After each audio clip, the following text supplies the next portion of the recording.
అమ్మ స్మరించిన ప్రతిసారి నువ్వు అనుగ్రహించి ఆపదల నుంచి కాపాడు. అప్పుడు నువ్వు సరైన మాట ఇచ్చావు.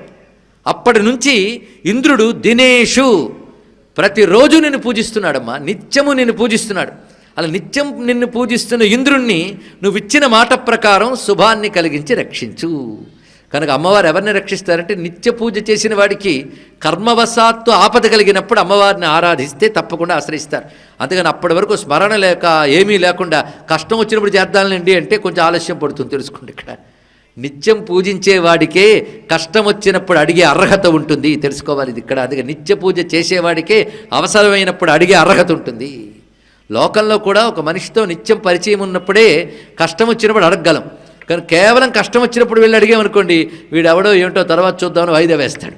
మీరు నిత్యం వెళ్ళి అడిగారు అనుకోండి, తెలిసిన వాడే కదా అని సహాయపడతారు, అవునా లేదా?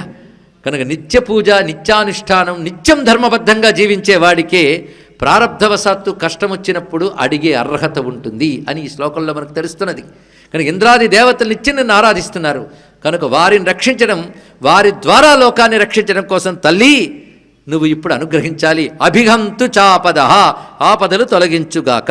ఇప్పుడు మళ్ళీ రాక్షస పీడ ఎక్కువైందమ్మా, అందుకే నీకు నమస్కారం చేస్తున్నాం అని వారు ఎప్పుడైతే అమ్మవారిని ఆశ్రయించారో అప్పుడు కొంతసేపటికి ఆశ్చర్యకరంగా అక్కడికి హిమవత్ పర్వత రాజపుత్రి ఆ దివ్యమైనటువంటి హిమవత్ పర్వతంలో ప్రవహించేటటువంటి గంగా నదిలో స్నానం చేయడానికి వెళ్తున్నారట. ఎంత రమ్యమైన వృత్తాంతం చూడండి. ఇదివరకు దేవతలందరూ కలిస్తే వాళ్ళ నుంచి ఒక తేజస్సు బయటకు వచ్చి అమ్మవారిగా వచ్చారు. బ్రహ్మదేవుడు స్తోత్రం చేస్తే విష్ణువు నుంచి వచ్చారు. ఇప్పుడు రావడం ఎక్కడి నుంచి వస్తుంది? ఆవిడ కొత్తగా రాలేదు, ఉన్నావిడే వచ్చింది. ఇక్కడ ఆ హిమవత్ పర్వతాల్లో సంచరించేటువంటి హిమవత్ పర్వత రాజపుత్రి అప్పుడు గంగా నదిలో స్నానం కోసం వస్తోందిట.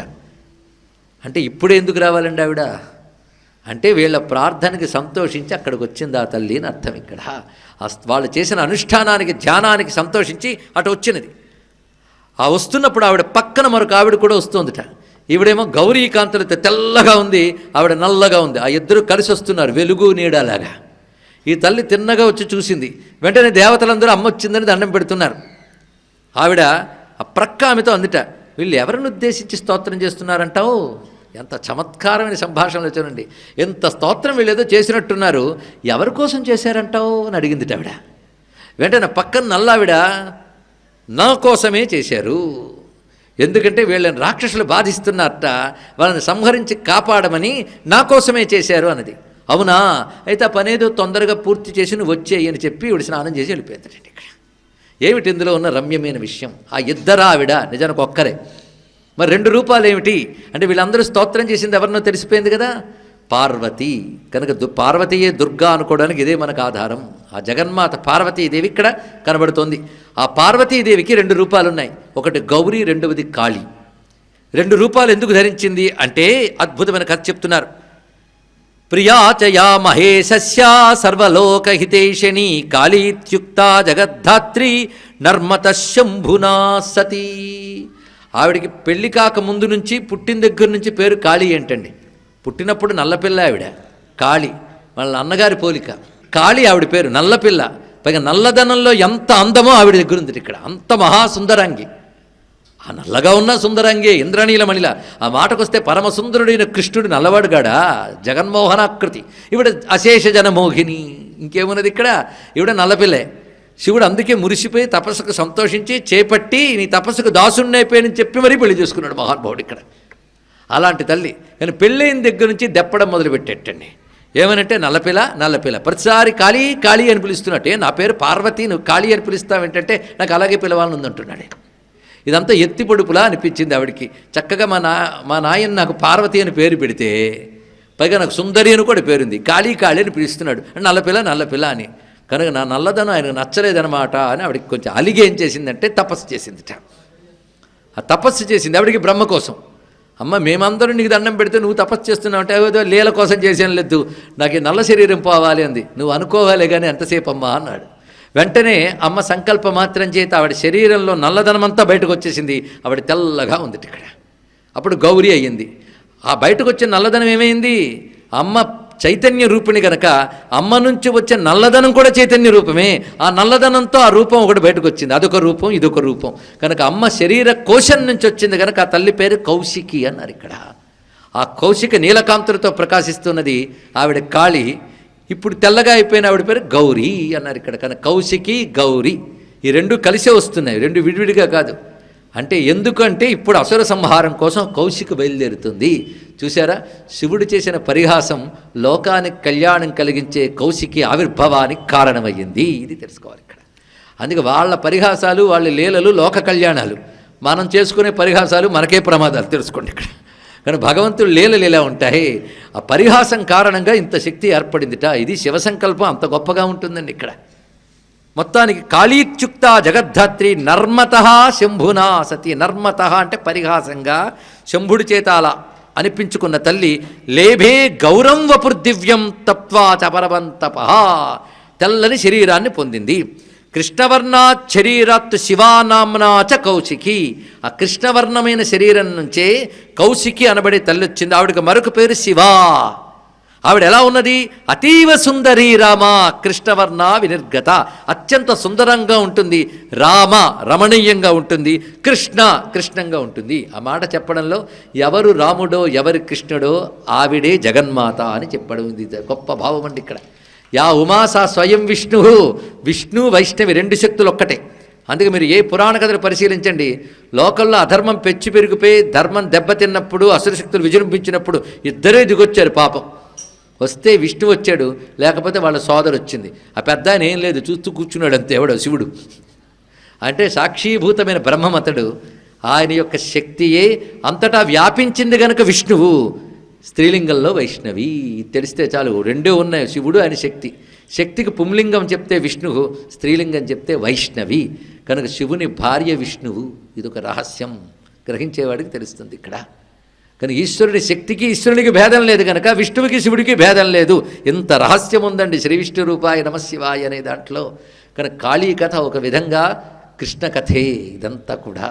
కనుక దుర్గకి విష్ణువుకి భేదం లేదనే మాట బాగా తెలుసుకోవాలి. పద్మనాభ సహోదరి అనే మాటలో ఉన్న ఆంతర్యం ఇదండి.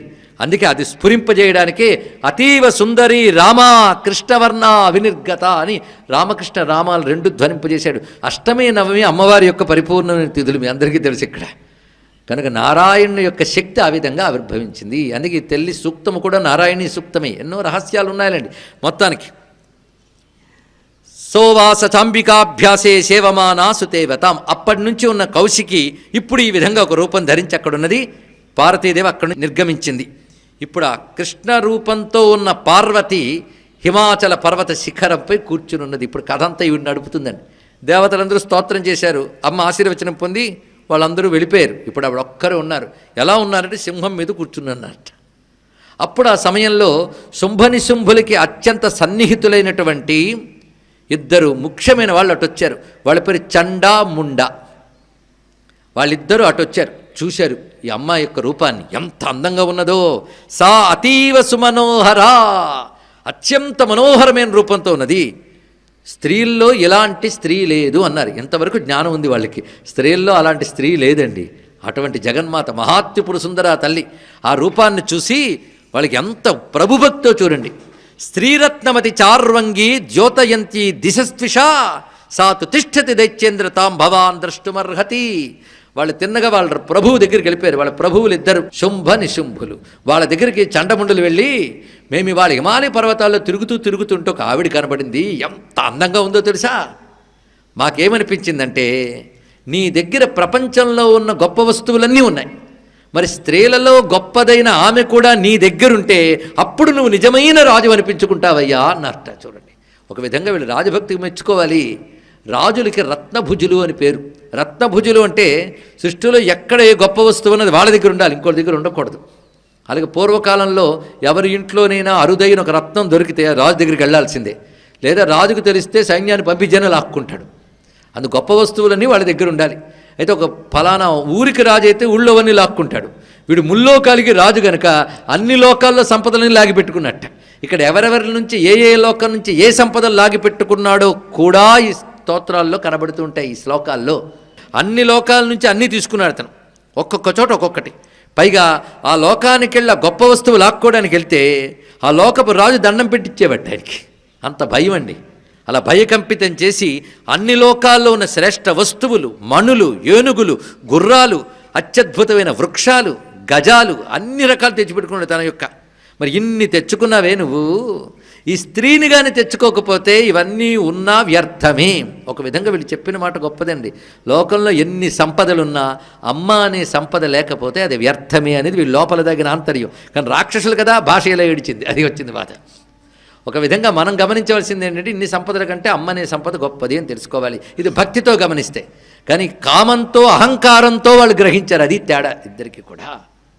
కనుక వాడేమనుకున్నాడు, ఆ స్త్రీరత్నం కూడా నా దగ్గరికి వస్తే సరిపోతుంది అనుకున్నాడు. ఆ విధంగా స్త్రీరత్నాన్ని నేను చేపట్టాలని బుద్ధి పుట్టించారు చండముండులు. వెంటనే శుంభులు ఏం చేశారంటే వాళ్ళ దగ్గరున్న ఒక దూతని పిలిచారు. అతని పేరు సుగ్రీవుడు. ఈ సుగ్రీవుడికి రామాయణ సుగ్రీవుడికి సంబంధం లేదండి బాబు. పేర్లు విన్నంత మాత్రాన్ని రెండు ఒకటి అనుకోవద్దు. శ్రీనివాస్ అని పేరున్నంత ఒకటే కాదు. అలాగే సుగ్రీవులందరూ ఒకరి కారు. ఈ సుగ్రీవుడు వేరు. ఈ సుగ్రీవుడు శుంభుల దూత. అతన్ని పిలిచి ప్రేషయామాస సుగ్రీవం దూతం దేవ్యా మహాసురం, వాడిని పంపించి మేము చెప్పిన మాటలు యథాతథంగా చెప్పు అని బోధించగానే ఆ సుగ్రీవుడు చాలా గొప్ప దౌత్య కార్యం చేశాడు. తిన్నగా వెళ్ళి ఏ అమ్మా ఎవరు నువ్వుని అడిగాడు. ఆవిడ చిరునవ్వుతో చూస్తుంది. సార్ నువ్వెవరైతే నాకెందుకు కానీ మా రాజుగారు పంపించారు నీ దగ్గరికి. అదేమిటంటే ముల్లోకాలకి ప్రభువులు వారు. ముల్లోకంలో అందరూ కూడా వారిని అనుసరిస్తున్నవారే. పూర్వం యజ్ఞభాగాలు దేవతలకు చెందేవి, ఇప్పుడు యజ్ఞభాగాలన్నీ మా రాజుకే చెందుతున్నాయి. అందుకు వాడు చాలా గొప్పవాడు. కనుక సృష్టిలో ఉన్న సర్వసంపదలు ఆయన వద్ద ఉన్నాయి తెలుసుకో. సర్వలోకముల్లో ఉన్న ఉత్తమ సంపదలన్నీ ఆయన కోశాగారాల్లో ఉన్నాయి. నువ్వు కూడా స్త్రీలందరిలో గొప్పదానివని తెలిసింది గనక నువ్వు కూడా ఆయన్ని చేపట్టాలి. ఆయన చెప్పిన మాట ఏంటో చెప్తున్నాను. మాం వా మమానుజం వాపి నిశుంభమురు విక్రమం భజత్వం చంచలాపాంగి రత్నభూతాసి వయ్యతః. ఈ శ్లోకం జాగ్రత్తగా వినాలండోయ్.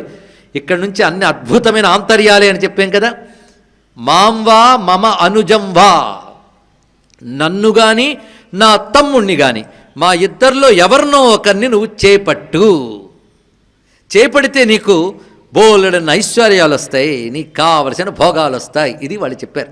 మాం వా మమానుజం వా. ఇందులో రహస్యాలు, ప్రతి శ్లోకంలో సంకేతార్థములు. ఇందులో అసుర సప్తకం ఉన్నారు, 7 రాక్షసులు. 7 రాక్షసులు కేర్ ఆఫ్ అడ్రస్ ఎక్కడో తెలుసా? మన శరీరం. ఇది తెలుసుకోండి, మనలో వాళ్ళే వీళ్ళందరూ. కానీ ఇది మన కథ. శుంభులు ఎవరో ఇందులో సంకేతం చెప్పాడు. మాం వా మమ అనుజం వా, నన్ను కానీ నా తమ్ముణ్ణి కానీ. నన్ను అంటే అహంకారం, మమ అనుజం మమకారం. చూడండి ఇక్కడ నేను నాది, ఆ 2 భావాలే శుంభ నిశుంభ. అహంకార మమకారాలే శుంభ నిశుంభులు అని చెప్తున్నారు. మన పురాణ కథలన్నీ అద్భుతమైన జ్ఞానానికి సంకేతవాదాలు, సింబాలిజం. ఇవి జాగ్రత్తగా తెలుసుకుంటే అసుర సంహారం ఇంకా కాలేదు, అందుకే ఈ కథ చదువుకోవాలని తెలుస్తుంది. ఎందుకంటే శుంభ నిశుంభులు బలిసి కూర్చున్నారు మనలో. ఎన్ని పురాణాలు వినండి, ఎన్ని జపాలు చేయండి, ఈ 2 చావట్లేదు, అవునా లేదా? అందుకే కథలు పారాయణ చేయాలండి. ఇక్కడ అహంకార మమకారాలు 2 పోతే ఇంకా మోక్షం, ఇంకేం మిగిలింది ఇక్కడ? అజ్ఞానం నుంచి వచ్చే భయంకరమైన శక్తులు ఈ 2, అహం మమ. అది అర్థం చేసుకోవడానికి మాం వా మమానుజం వా అన్నాడు ఇక్కడ. నన్ను కానీ నా తమ్ముణ్ణి కానీ మా ఇద్దరు ఎవరైనా చెప్పట్టు. ఎందుకంటే మమకి లభిస్తే ఎంతో, నాకు లభిస్తే అంతే. కనుక 2 కూడా నిజానికి చెప్పాలంటే అహంకారం ఎక్స్టెన్షనే మమకారం. ఆ 2 చెప్పడంలో ఉన్న విశేషం ఇది. చేపట్టు అని చెప్పగానే అదే మాట అప్పచెప్పేశాడు సుగ్రీవుడు. వెంటనే అమ్మవారు చిరునవ్వు నవ్వి ఎంత అద్భుతంగా మాట్లాడుతున్నారు. ఆవిడ చమత్కారం, యుద్ధమంతా చాలా ఆటలా చేశారండి ఆవిడ. ఇత్యుక్త సా తదా దేవి గంభీరాం తస్మితా జగౌ దుర్గా భగవతి భద్రా యహేదం ధార్యతే జగత్. ఏమి పదములో! ఎవరైనా ఓపికన్న వాళ్ళు చండీ సప్తశతి దగ్గర పెట్టి అమ్మవారి నామాలు ఎన్ని వచ్చాయో ఒక లిస్టు రాయాలండి. అవి ఎన్ని వందలు వస్తాయో పరిశీలిస్తే ఆ నామాలతో అర్చన చేసుకోవచ్చు. అయితే రిపీట్ అయ్యే నామాలు వదిలేద్దాం. దుర్గా భద్రా కొన్ని రిపీట్ అవుతాయి. ఒక 10 మార్లు వచ్చినా ఒక్కసారి రాసుకోండి నామం. అమ్మవారి నామాలు ఇందులో అన్నీ ఏరాలండి ఒక దగ్గరికి, అద్భుతంగా ఏర్పడతాయి. కథల్లోనూ స్తోత్రాల్లోనూ కలిపి ఏరండి. ఇలాంటి పనులు చేస్తూ ఉంటే ఒక విధంగా ఉపాసనే. కొంతమంది ఖాళీ సమయాన్ని గడపాలి ఎలాగంటే ఇలాంటి పనులు చేసుకోవచ్చు. పుస్తకం దగ్గర పెట్టి నామాలని దగ్గర రాసుకుంటే అదొక ఉపాసన. ఇందులో దుర్గా, భగవతి, భద్ర అని 3 పేర్లు ఇచ్చారు. గత అధ్యాయాల్లో చెప్పిన దుర్గయే ఈ తల్లి అని గుర్తు చేయడం. ఆవిడే భద్ర. ఆవిడ వీళ్ళ మాటలు విని నవ్విందిటండి. ఆ నవ్వులో ఎన్నో అర్థాలున్నాయి. గంభీరాంతస్మిత జగౌ. ఆ నవ్వులో భావం ఏంటంటే, మీ వాడికి మూడిందయ్యా బాబు, అందుకే బుద్ధి పుట్టింది. అది పెద్ద భావం. ఎందుకంటే వినాశకాలంలో ఇలాంటి విపరీత బుద్ధులు పుడుతుంటాయి అని చిన్న నవ్వు నవ్విందంటే అది. పైగా ఏం మాట్లాడుతున్నావు, మీ వాళ్ళని చేపడితే నేను సుఖంగా ఉంటానా, చెప్తా అని ఇప్పుడు జవాబు చెప్తుంది. అబ్బా చాలా గొప్పగా మాట్లాడేవే, నువ్వు చెప్పినవన్నీ చాలా నిజమే. శుంభులు అంతటి వారే అయి ఉండవచ్చు గాక, కానీ వాళ్ళు చేపట్టు అనగానే చేపట్టేయడానికి నేనేం సిద్ధంగా లేను. నేను ఒక ప్రతిజ్ఞ పట్టాను. ఆ ప్రతిజ్ఞ ప్రకారం వాళ్ళు ప్రవర్తిస్తే అప్పుడు చేపడతానంది ఆవిడ. చేపడతాను, అప్పుడు వాళ్ళకి నా చెయ్యి దొరుకుతుంది అందండి. చాలా చమత్కారం. నా చెయ్యి దొరుకుతుంది ఒక్కటిస్తానని అర్థం. దానికి ఏం అర్థం? యో మాం జయతి సంగ్రామే యో మే దర్పం వ్యపోహతి యో మే ప్రతిబలో లోకే సమే భర్త భవిష్యతి. ఇదండి ఆవిడ పెట్టిన ప్రతిజ్ఞత. మీరు చెప్పినట్లు శుంభులు గొప్పవాళ్లే. ఈ క్షణంలో వాళ్ళని చేపట్టచ్చేమో, కానీ నేను ఒకప్పుడు వీళ్ళెంత గొప్పవాళ్ళని తెలియక ఎప్పుడో ఒక ప్రతిజ్ఞ పట్టేశాను. ఆయన ఏం చేయమంటా నన్ను? ఏమిటా ప్రతిజ్ఞ అంటే, నన్ను ఎవడు యుద్ధంలో జయించి నా పొగరును తొలగిస్తాడో, ఎవడు నాతో సమానమైన బలం కలిగి వాడవుతాడో వాడే నా భర్త అవుతాడు అని నేను ఒకప్పుడు ప్రతిజ్ఞ పట్టాను. అప్పటి నుంచి ఎవడైనా యుద్ధంలో వస్తాడేమో, నాతో యుద్ధం చేస్తాడేమో, నాతో సమానమైన బలం కలిగిన వాడిని రుజువు చేసుకుంటాడేమో, నా పొగరు దించుతాడేమో అని ఎదురు చూశా. ఇంతవరకు ఒక్కడు తారసపడలేదు. కనుక నన్ను మించిన బలవంతులు లేరని నేను ఎప్పుడూ నిర్ణయానికి వచ్చేసాను. ఇప్పుడు నువ్వేదో చెప్తున్నాగా, వాళ్ళని రమ్మని ఒక్కసారి యుద్ధానికి. నువ్వు ఎలాగో గొప్పవాళ్ళని చెప్తున్నావు కనుక వాళ్ళు కానీ యుద్ధంలో నన్ను ఓడించి నాతో సమానమైన బలమైన రుజువు చేసుకుంటే అప్పుడు వాళ్ళని పాణిం గృహ్ణాతు మే లఘు, వాళ్ళు వెంటనే నా చెయ్యి పొందుదురుగాక. ఎందుకంటే అమ్మ నోటి నుంచి వస్తే జాగ్రత్తగా ఉండాలి ఆ మాట. వాళ్ళ చెయ్యి పడతాను అనలేదు, వాళ్ళకి చెయ్యి ఇస్తానంది ఇక్కడ. పాణిం గృహ్ణాతు మే లఘు, వాళ్ళు నా చేతిని పొందుతారు. ఎప్పుడు? లఘు, తేలిగ్గా, అతి తొందరలో అని అర్థం. అంటే వాళ్ళకి ఆ తొందరలో నా చేతిలో మూడినది. ఇది దీని యొక్క భావం ఇక్కడ. పైగా వాడు వెంటనే కోపం వచ్చింది. కోపం వస్తే నువ్వెందుకు అనవసరంగా గిలగిల్లాడతావు? పైగా వాడు కోపంతో అంటున్నారు, నువ్వు కానీ ఇలాగే చేసావా జుట్టుబట్టి లాక్కుపోతాడు తెలుసా శుంభులని. నీకెందుకురా అధిక ప్రసంగం, నేను చెప్పిన మాట మీ వాడితో చెప్పు, వాడేం చెప్పాడు చూడు అన్నది ఇక్కడ తల్లి. ఇక్కడ ఎంత నిగ్రహంగా మాట్లాడుతుందండి ఆ తల్లి. వాడు అంటున్న మాట, కేశాకర్షణ నిర్ధూత గౌరవామాగమిష్యసి, జుట్టులాగి తీసుకెళ్లారనిపించుకోకు అంటే వాడు బలవంతుడే కావచ్చుగాక. సత్వం గచ్చ మయోక్తంతే, వెళ్ళు, నేను చెప్పిన మాట చెప్పు, వాడు ఏం చేస్తాడో చెయ్యంది. ఇక్కడ వణికిపోయాడు ఆ మాటకి, పరిగెత్తుకు వెళ్ళాడు. ఆవిడిలా అందయ్యా అన్నాడు. ఇక్కడ వెంటనే వాడికి అంత కోపం వచ్చింది. ఒక స్త్రీ ఛాలెంజ్ చేస్తుంది నాతో, నేను అందరినీ జయించానని గర్వించుంటే ఒక స్త్రీ వచ్చి నాతో సమానమైన వాడు ఇప్పటివరకు కనబడలేదు అంటోందంటే వాడికి ఎంత కోపం వచ్చిందో. సక్రోధ ప్రాహ దైత్యానాం అధిపం ధూమ్రలోచనం. వాడి దగ్గర సర్వరాక్షస సేనాధ్యక్షుడైన రాక్షసుడు ఉన్నాడు. వాడిని పిలిచాడు. వాడి పేరు ధూమ్రలోచనుడు. ఈ పేర్లు ఒక దగ్గర రాసుకుని అర్థం వెతుక్కోండి, ఇవి మంచి అర్థాలు కావని తెలిసిపోతుంది. ధూమ్రలోచన, ధూమ్ర అంటే పొగ, లోచనం అంటే కన్ను, అంటే పొగచూరిన కళ్ళవాడు అని అర్థం. ఇక్కడ పొగచూరిన కళ్ళుకి ఏం కనబడదు కదా, అలాగే అజ్ఞానం నిండిపోయిన మనస్సుకి సత్యం తెలియబడదు. అది ధూమ్రలోచన అనే మాటలు ఉన్నటువంటి అర్థం. ఆ ధూమ్రలోచనుడు వెంటనే 60,000 మంది రాక్షసులతో కలిసి, భయంకరమైన సేనలతో కలిసి అమ్మవారి మీద దాడికి వెళ్ళాడు. అప్పుడు ధూమ్రలోచనుడు ఆ వెళ్ళేటప్పటికీ ఆ పైన కూర్చున్నది ఆ తల్లి చూస్తూ నవ్వుతోందిటండి. తిన్నగా వెళ్ళి, నీకు చాలా పొగరు బాగా ఉన్నది, జుట్టుబట్టి లాక్కుపోతాను జాగ్రత్త అన్నాడు. వెంటనే అమ్మవారు లేచి నిలబడి హుంకారేణైవతం భస్మసాచకార అంబికా తదా, ఒక్కసారి నిలబడి హుంకరించింది రండి తల్లి. అంతే. ఆ హుంకరించగానే ఆ హుంకారం నుంచి అగ్ని జ్వాలలు వెలువడి ఆ రాక్షసుణ్ణి సమూలంగా దహనం చేసేయి. కేవలం హుంకారం చేతనే దహనం చేసాయి. ఇది గ్రహించవలసిన అంశం. హుంకారం, హుం అన్నప్పుడు ఏం జరుగుతుందో పరిశీలించండి. అదొక నాదం. అంటే అమ్మవారు నాదరూపిణిగా మనలో జాగృతమై మనలోని అనేక అసుర శక్తుల్ని నశింపజేయగలదు. ఇది నాదానుసంధాన విద్యా రహస్యం ఇందులో చెప్పబడుతున్నది. రక్షో హనో బలగ హనో వక్రతుండాయ హుం. కుండలిని జాగరణ దశలో వచ్చేటువంటి ఒకానొక నాదం యొక్క స్ఫోటం అది. ఇక్కడ అంతే, యోగంలో అంత మించి ఎక్కువ వెళ్ళకూడదు. ఇవన్నీ యోగ రహస్యాలు అన్నాం కదా. హుంకారేణేవతం భస్మసా చకార అంబికా తదా. హుంకార మాత్రం చేత ధూమ్రలోచనుడు దగ్ధమైపోయాడు. వెంటనే వాడి వెనకాలన్నారుగా 60,000 రాక్షస సైన్యం వీళ్ళు విజృంభించారండి. విజృంభించగానే అమ్మ నవ్వుతూ చూస్తుందంటే ఆవిడ కదల్లే, ఆవిడ దగ్గరున్న వాహనం కదిలింది ఒక్కసారి. ఎవరు? సింహం. ఆ తల్లికి నమస్కారం చేసుకోవాలని చెప్పాం కదా. శ్రీ సింహాయ మహాబలాయ నమః. ఆ సింహం ఒక్కసారి కదిలొచ్చింది. ఆవిడ విజృంభించింది రాక్షసులందరిపై. అమ్మవారు చూస్తూ కూర్చున్నారంతే. ఇంక సింహమే మొత్తం విజృంభణ. ఎలా కొట్టిందంటే ఒక్కొక్కరిని జూలు విదిలించిందంటే ఒక్కసారి. ఆ జూలు విదిలింపులకే అనేక మంది ఎగిరి మరణించారు. గర్జనలతో కొందరు గుండెలాగిపోయాయి, కొందరు పంజాలతో కొట్టింది ఆగకుండా, మరికొందరిని కోరలతో చీల్చి చెండాడింది, మరికొందరిని గోళ్లతో చీల్చివేసింది. జఠరాంతర్భాగాలని గోళ్లతో చీల్చివేసింది. పాటయామాస నఖై కోష్ఠానికేసరి. ఈ విధంగా విజృంభిస్తుంది. కొందరు శిరస్సుల మీద పంజాతో కొడితే ఆ శిరస్సులు ఎగిరిపోయేటి ఒక్కొక్కడు కూడా. అలా విజృంభించి అతి తక్కువ కాలంలోనే మొత్తం ఆ సైన్యాన్నంతటి నశింపజేసింది. క్షణేన తద్బలం సర్వం క్షయం నీతం మహాత్మనా తేన కేసరిణ దేవ్యా వాహనేన అతికోపినా. అతి కోపం పొందిన దివ్యమైన అమ్మవారి వాహనం చేత 60,000 రాక్షస సైన్యం కూడా క్షణకాలంలో నశింపబడింది. వెంటనే ఈ వార్త వెళ్ళిపోయింది శుంభుని శుంభుడికి. ఉక్రోషం వచ్చింది. సేనాధ్యక్షుని పంపితేనే వాడి పని పూర్తి అయిపోయింది. వెంటనే ఆగ్రహంతో తన దగ్గరున్న అతి ప్రధానమైన వాళ్ళిద్దరిని పిలుచుకొచ్చాడు. ఎవరు వాళ్ళు అంటే ముందు ఈ న్యూస్ తీసుకొచ్చారు వాళ్ళిద్దరు. హే చండా, హే ముండా, బలైర్భగవిపరివారితౌ తత్ర గచ్చత గత్వాచా సా సమానీయతాం లఘు కేశ స్వాకృష్యపద్భావ యది వస్సంశయో యుధి తదా శేషాయుధై సర్వై అసురైర్వినిహన్యతాం.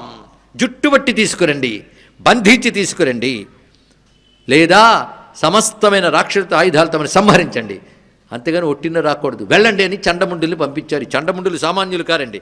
వీళ్ళు ఇంచుమించు వాళ్ళ దగ్గరున్న మహాసేనలన్నిటితో బయలుదేరిపోయారు. చతురంగ బలాలతో ఆయుధాలతో బయలుదేరిపోయారు. ఎక్కడికి? హిమవత్పర్వత ప్రాంతానికి. ఆ హిమవత్పర్వత ప్రాంతంలో ఒక శిఖరం. ఆ శిఖరంపై సూర్యకాంతి పడుతూ బంగారు కాంతులతో మెరిసిపోతుంది. ఒక బంగారు మేరు పర్వతంలా మెరిసిపోతుంది. ఆ శిఖరం మీద సింహంపై కూర్చుని అమ్మవారు దర్శనమిస్తున్నారు. అక్కడ ఆ దివ్య దృశ్యాన్ని మనం చూడాలి. దదృశుస్తే తతో దేవీం ఈషద్ధాసాం వ్యవస్థితాం సింహస్యోపరి శైలేంద్ర శృంగే మహతి కాంచనే. ఆ బంగారు శిఖరంపై సింహాసనంపై కూర్చుని చిరునవ్వు నవ్వుతూ ఉన్న ఆ తల్లిని చూశారు. చూసి మీదకొస్తూ ఉంటే అప్పుడు ఆ తల్లి ఒక్కసారిగా తత కోపంచకారొచ్చైరంబికా తానరీన్ ప్రతి కోపేన చాస్యావదనం అశీవర్ణమభూత్తదా. కోపంతో చూసిందని అంత నవ్వుతున్న తల్లి ఒక్కసారి కోపగించుకుంది. ఆ కోపంతో అమ్మవారి శరీరం అంతా నీలవర్ణంలోకి మారిపోయింది. దానితో అమ్మవారి కనుబొమల ముడిలోంచి ఒక ఆవిడ పుట్టుకొస్తున్నారు. ఆవిడికి స్వాగతం పలుకుతూ నమస్కారం చేద్దాం. ఆ తల్లి అనుగ్రహం చాలా ప్రధానం. అంతేకాదు చండీమంత్ర జపపరాయణులు ఇక్కడ ఉంటారు. వాళ్ళకి తెలియవలసిన ప్రధానమైనది ఏంటంటే మొదటి బీజాక్షరాల్లో 3 చరిత్రలు ఉన్నాయి. 3 బీజాక్షరాల తర్వాత వచ్చే నామం చాముండా. ఆవిడిప్పుడు రాబోతోంది. అంటే ఈ శక్తి అతి ప్రధానమని చెప్తున్నారు ఇక్కడ. ఇదొక విధంగా కాళీ ఉపాసన కనుక చాముండా అనబడేది ప్రధాన శక్తి. ఆ ప్రధాన శక్తి ఇప్పుడు వస్తోంది. ఆ తల్లికి నమస్కారం చేసుకుందాం. ఎక్కడి నుంచి వచ్చింది విడ? భృకుటీ కుటిలా తస్యా లలాట ఫలకాదృతం కాళీ కరాళవదన నిష్క్రాంతాసి పాశిని విచిత్ర ఖట్వాంగధర హిమాల విభూషణ ద్వీపి చర్మ పరిధాన శుష్క రక్తాతి భైరవ అతి విస్తారవదన జిహ్వాలన భీషణ నిమగ్నా రక్తనయన నాదాపూరిత దిగ్ముఖా సా వేగేన అభిపతిత ఘాతయంతి మహాసురాన్. ఎలాంటి తల్లి వచ్చిందంటే కరాళమైన భయంకరమైన వదనంతో యది వస్సంశయో యుధి తదా శేషాయుధై సర్వై అసురైర్వినిహన్యతాం. జుట్టుబట్టి తీసుకురండి, బంధించి తీసుకురండి, లేదా సమస్తమైన రాక్షస ఆయుధాలు తమని సంహరించండి. అంతేగాని ఒట్టిన రాకూడదు. వెళ్ళండి అని చండముండుల్ని పంపించారు. చండముండులు సామాన్యులు కారండి. వీళ్ళు ఇంచుమించు వాళ్ళ దగ్గరున్న మహాసేనలన్నిటితో బయలుదేరిపోయారు. చతురంగ బలాలతో ఆయుధాలతో బయలుదేరిపోయారు. ఎక్కడికి? హిమవత్పర్వత ప్రాంతానికి. ఆ హిమవత్పర్వత ప్రాంతంలో ఒక శిఖరం. ఆ శిఖరంపై సూర్యకాంతి పడుతూ బంగారు కాంతులతో మెరిసిపోతుంది. ఒక బంగారు మేరు పర్వతంలా మెరిసిపోతుంది. ఆ శిఖరం మీద సింహంపై కూర్చుని అమ్మవారు దర్శనమిస్తున్నారు. అక్కడ ఆ దివ్య దృశ్యాన్ని మనం చూడాలి. దదృశుస్తే తతో దేవీం ఈషద్ధాసాం వ్యవస్థితాం సింహస్యోపరి శైలేంద్ర శృంగే మహతి కాంచనే. ఆ బంగారు శిఖరంపై సింహాసనంపై కూర్చుని చిరునవ్వు నవ్వుతూ ఉన్న ఆ తల్లిని చూశారు. చూసి మీదకొస్తూ ఉంటే అప్పుడు ఆ తల్లి ఒక్కసారిగా తత కోపంచకారొచ్చైరంబికా తానరీన్ ప్రతి కోపేన చాస్యావదనం అశీవర్ణమభూత్తదా. కోపంతో చూసిందని అంత నవ్వుతున్న తల్లి ఒక్కసారి కోపగించుకుంది. ఆ కోపంతో అమ్మవారి శరీరం అంతా నీలవర్ణంలోకి మారిపోయింది. దానితో అమ్మవారి కనుబొమల ముడిలోంచి ఒక ఆవిడ పుట్టుకొస్తున్నారు. ఆవిడికి స్వాగతం పలుకుతూ నమస్కారం చేద్దాం. ఆ తల్లి అనుగ్రహం చాలా ప్రధానం. అంతేకాదు చండీమంత్ర జపపరాయణులు ఇక్కడ ఉంటారు. వాళ్ళకి తెలియవలసిన ప్రధానమైనది ఏంటంటే మొదటి బీజాక్షరాల్లో 3 చరిత్రలు ఉన్నాయి. 3 బీజాక్షరాల తర్వాత వచ్చే నామం చాముండా. ఆవిడిప్పుడు రాబోతోంది. అంటే ఈ శక్తి అతి ప్రధానమని చెప్తున్నారు ఇక్కడ. ఇదొక విధంగా కాళీ ఉపాసన కనుక చాముండా అనబడేది ప్రధాన శక్తి. ఆ ప్రధాన శక్తి ఇప్పుడు వస్తోంది. ఆ తల్లికి నమస్కారం చేసుకుందాం. ఎక్కడి నుంచి వచ్చింది విడ? భృకుటీ కుటిలా తస్యా లలాట ఫలకాదృతం కాళీ కరాళవదన నిష్క్రాంతాసి పాశిని విచిత్ర ఖట్వాంగధర హిమాల విభూషణ ద్వీపి చర్మ పరిధాన శుష్క రక్తాతి భైరవ అతి విస్తారవదన జిహ్వాలన భీషణ నిమగ్నా రక్తనయన నాదాపూరిత దిగ్ముఖా సా వేగేన అభిపతిత ఘాతయంతి మహాసురాన్.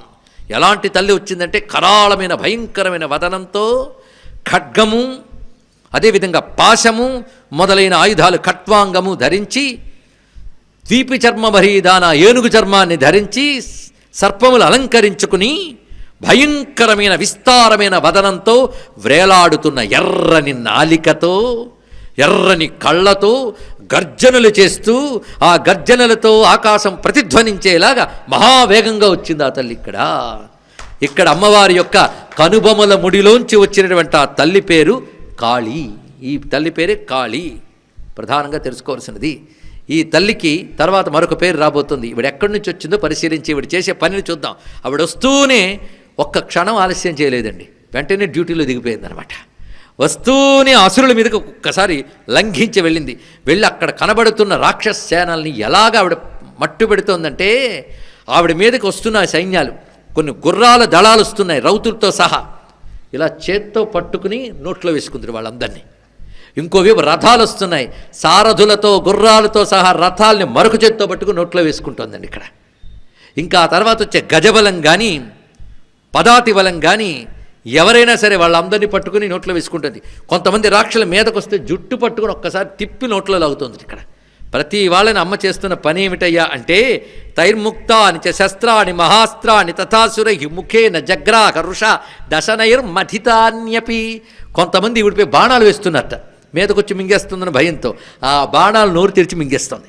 కొంతమంది చక్రాలు వేస్తుంటే చెక్కిలేళ్ళ లోపలికి లాగేసుకుంటుంది తల్లి. ఇక్కడ ఈ పరిశీలిస్తుంటే ఎలా ఉన్నదంటే అనేకములైన గుండ్రంగా తిరిగే గ్రహాలు నక్షత్రాలు ఆకాశంలో బ్లాక్ హోల్స్ అని వాటిల్లోకి వెళ్ళిపోతుంటాయటండి. ఇక్కడ బ్లాక్ హోల్స్ కృష్ణరంధ్రాలు.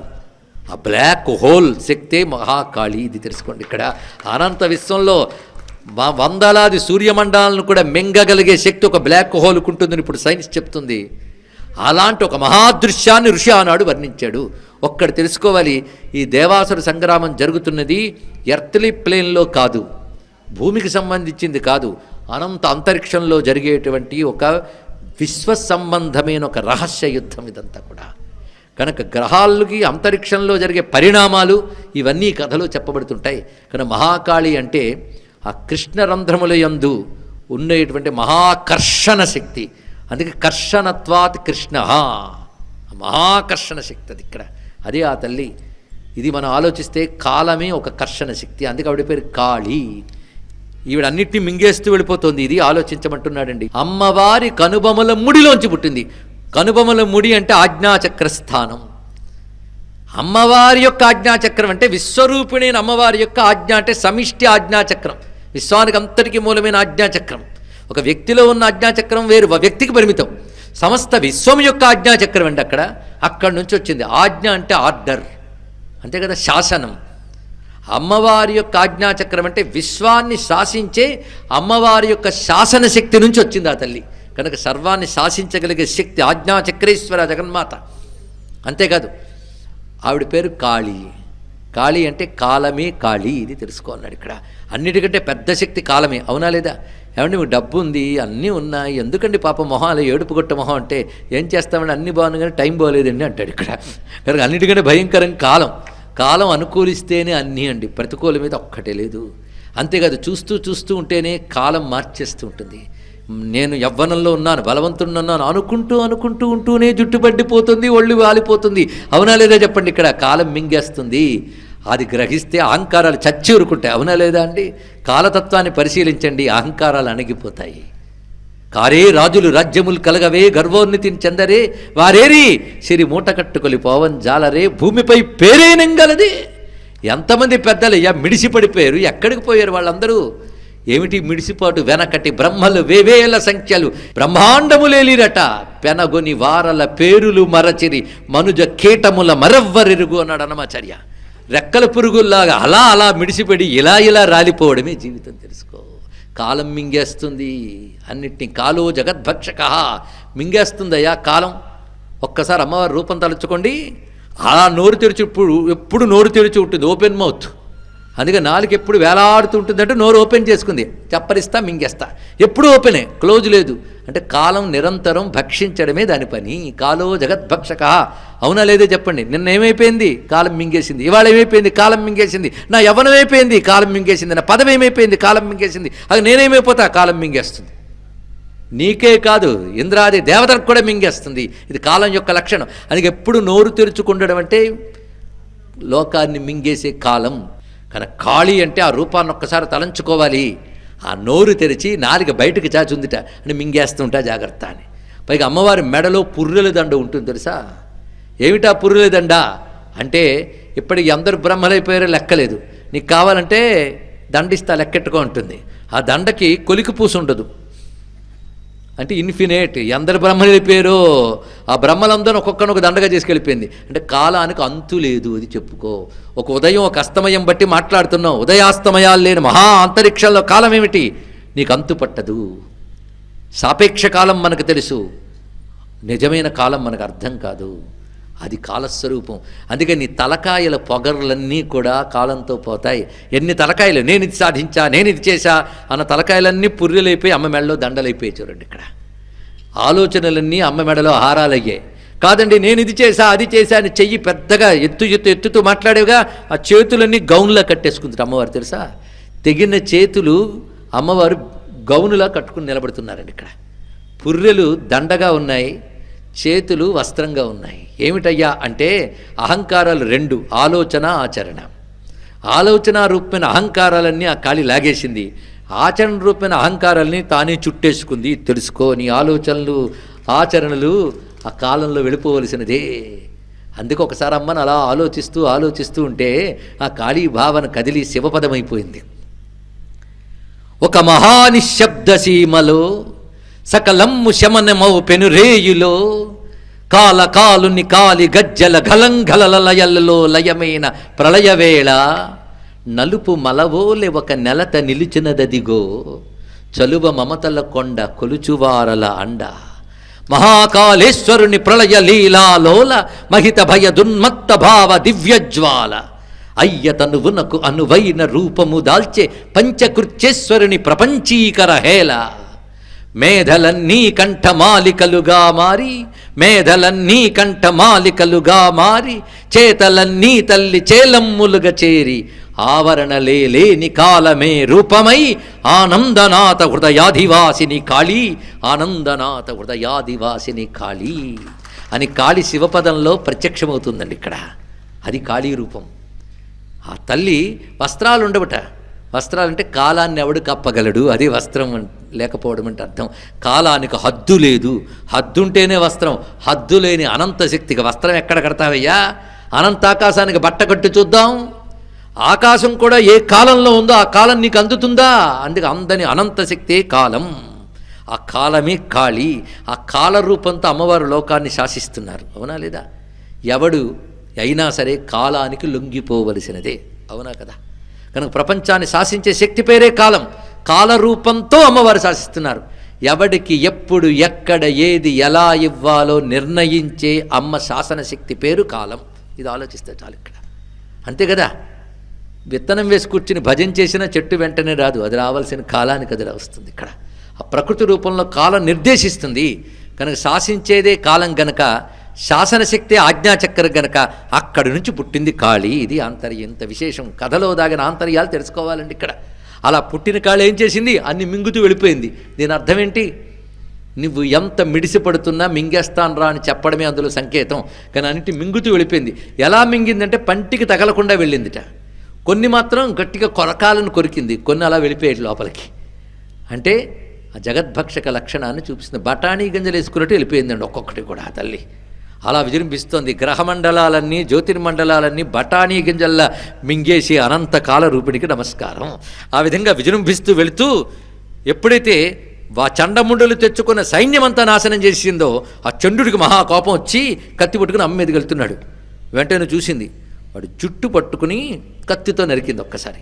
వెంటనే ముండు ఊరుకోలేదు, మరి నేనో అన్నాడు, నీ పని కూడా పడతాను రా నాన్న అంది. వాడు జుట్టు పట్టి వాడు తలను నరికేసి 2 తలలు పట్టుకొచ్చిందండి ఆ తల్లి. ఇక్కడ తీసుకొచ్చా కౌశికి దగ్గర పెడుతూ అంటోంది, ఇదిగో మయా తవాత్రోపహృతౌ చండముండౌ మహాపశు యుద్ధయజ్ఞే స్వయం శుంభం నిశుంభంచ హనిష్యతే. ఈ పదంలోనే చూపిస్తున్నాడు, నీ యుద్ధయజ్ఞములో, అంటే ఇది యుద్ధం కాదు ఒక యజ్ఞం అని చెప్పడం. నీ యుద్ధయజ్ఞంలో నేను చండముండులనే పశువుల్ని సంహరించేశాను, మిగిలిన 2 సంగతి నువ్వు చూసుకో అని చెప్పి వాళ్ళిద్దరిని అక్కడ పెట్టిందిట. ఉవాచ కాళీం కళ్యాణి లలితాం చండికావచ. ఆవిడ పేరు కళ్యాణి లలిత, అంటే ఆవిడ లలిత.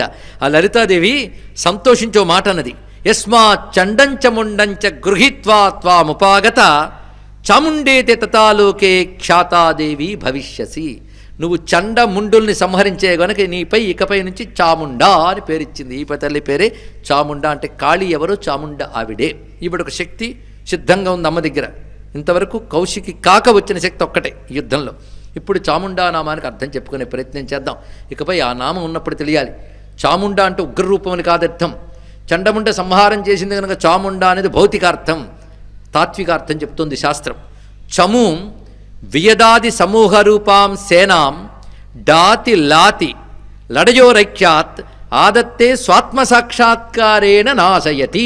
ఇది అద్భుతమైనటువంటి. అందుకే చాముండా మంత్రానికి వ్యాఖ్యానం రాస్తూ మంత్రశాస్త్రం ఏం చెప్తోందంటే, నిర్ధూత నిఖిలధ్వాంతే నిత్యముక్తే నిరాశ్రయే. 3 సంబోధనలు. మొదటి 3 బీజాక్షరాలకి అర్థం.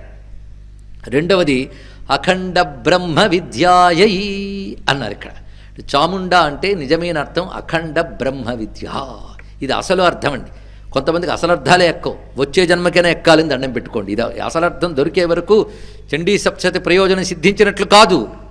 కనుక చాముండాకు అసలు అర్థం చెప్తున్నాడు. అఖండ బ్రహ్మ విద్య చాముండా అన్నాడు. మంత్రశాస్త్రం చెప్తున్న అర్థం ఇది. ఇక్కడ చండీయాగం చేయడం వల్ల నీ లోపల ఆత్మగా ఉన్న అమ్మ తెలియాలి. అది తెలియడం కోసం చేయాలి. అంటే పవర్స్ రావని కాదు, అది ప్రధాన లక్ష్యం కాదు.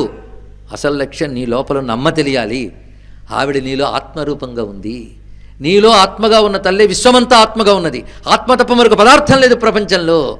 కానీ అది తెలియబడట్లేదు, మిగిలినవన్నీ తెలుస్తున్నాయి. ఆత్మ ఒక్కటే, మిగిలినవి అనేకం కదా.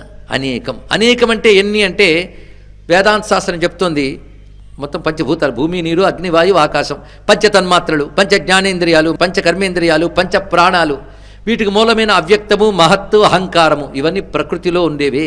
ఇవన్నీ ఎన్నో కదా. ఈ ఎన్నో అందరికీ కనబడుతున్నాయి. కానీ వీటన్నిటిలో వ్యాపించిపోయిన ఆత్మరూపమైన అఖండ చైతన్యం తెలియబడట్లేదు.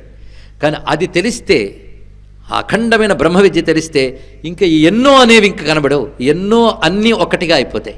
కనుక ఎన్నో అనే అనేకం ఏకంలో లీనమైపోతేనే బ్రహ్మజ్ఞానం. అవునా లేదా? ఇది తెలిస్తే చాలు. మళ్ళీ 18వ అధ్యాయంలోకి వద్దాం. భగవద్గీతలో ఏంటంటే మాటికి భగవద్గీతలోకి వెళ్ళిపోతాడు, ఒక్కరోజు కూడా భగవద్గీత చెప్పకుండా లేదు అంటే అది మా భగవద్గీత గొప్పతనం అండి. తెలుసుకోండి. ఇక్కడ సప్తసతిగా చెప్పిన భగవద్గీతకి, సప్తశతిగా చెప్పిన చండీదేవి మహాత్మ్యానికి రెండిటికి ఒకటే అర్థం. అనేకత్వం చూస్తున్నంత కాలం నీవు అజ్ఞానివే, ఏకత్వాన్ని చూడడమే జ్ఞానం అని ఒక్క మాటలో చెప్పేశాడు మా స్వామి కృష్ణుడు 18వ అధ్యాయంలో. అవిభక్తం విభక్తేషు తజ్ఞానం విద్ధి సాత్వికం. విడివిడిగా కనబడుతున్న వాటిలో విడకుండా ఉన్న ఏ ఆత్మచైతన్యం ఉన్నదో దాన్ని తెలుసుకోవడమే నిజమైన జ్ఞానము అన్నాడు ఇక్కడ. ఆ జ్ఞానం వచ్చాక అనేకత్వం పోయింది. అవునా లేదా అండి? ఎలాగో అంటే తాడు అని తెలిసాక సర్పం అనే అజ్ఞానం పోయిందా లేదా? ఎక్కడ పోయింది?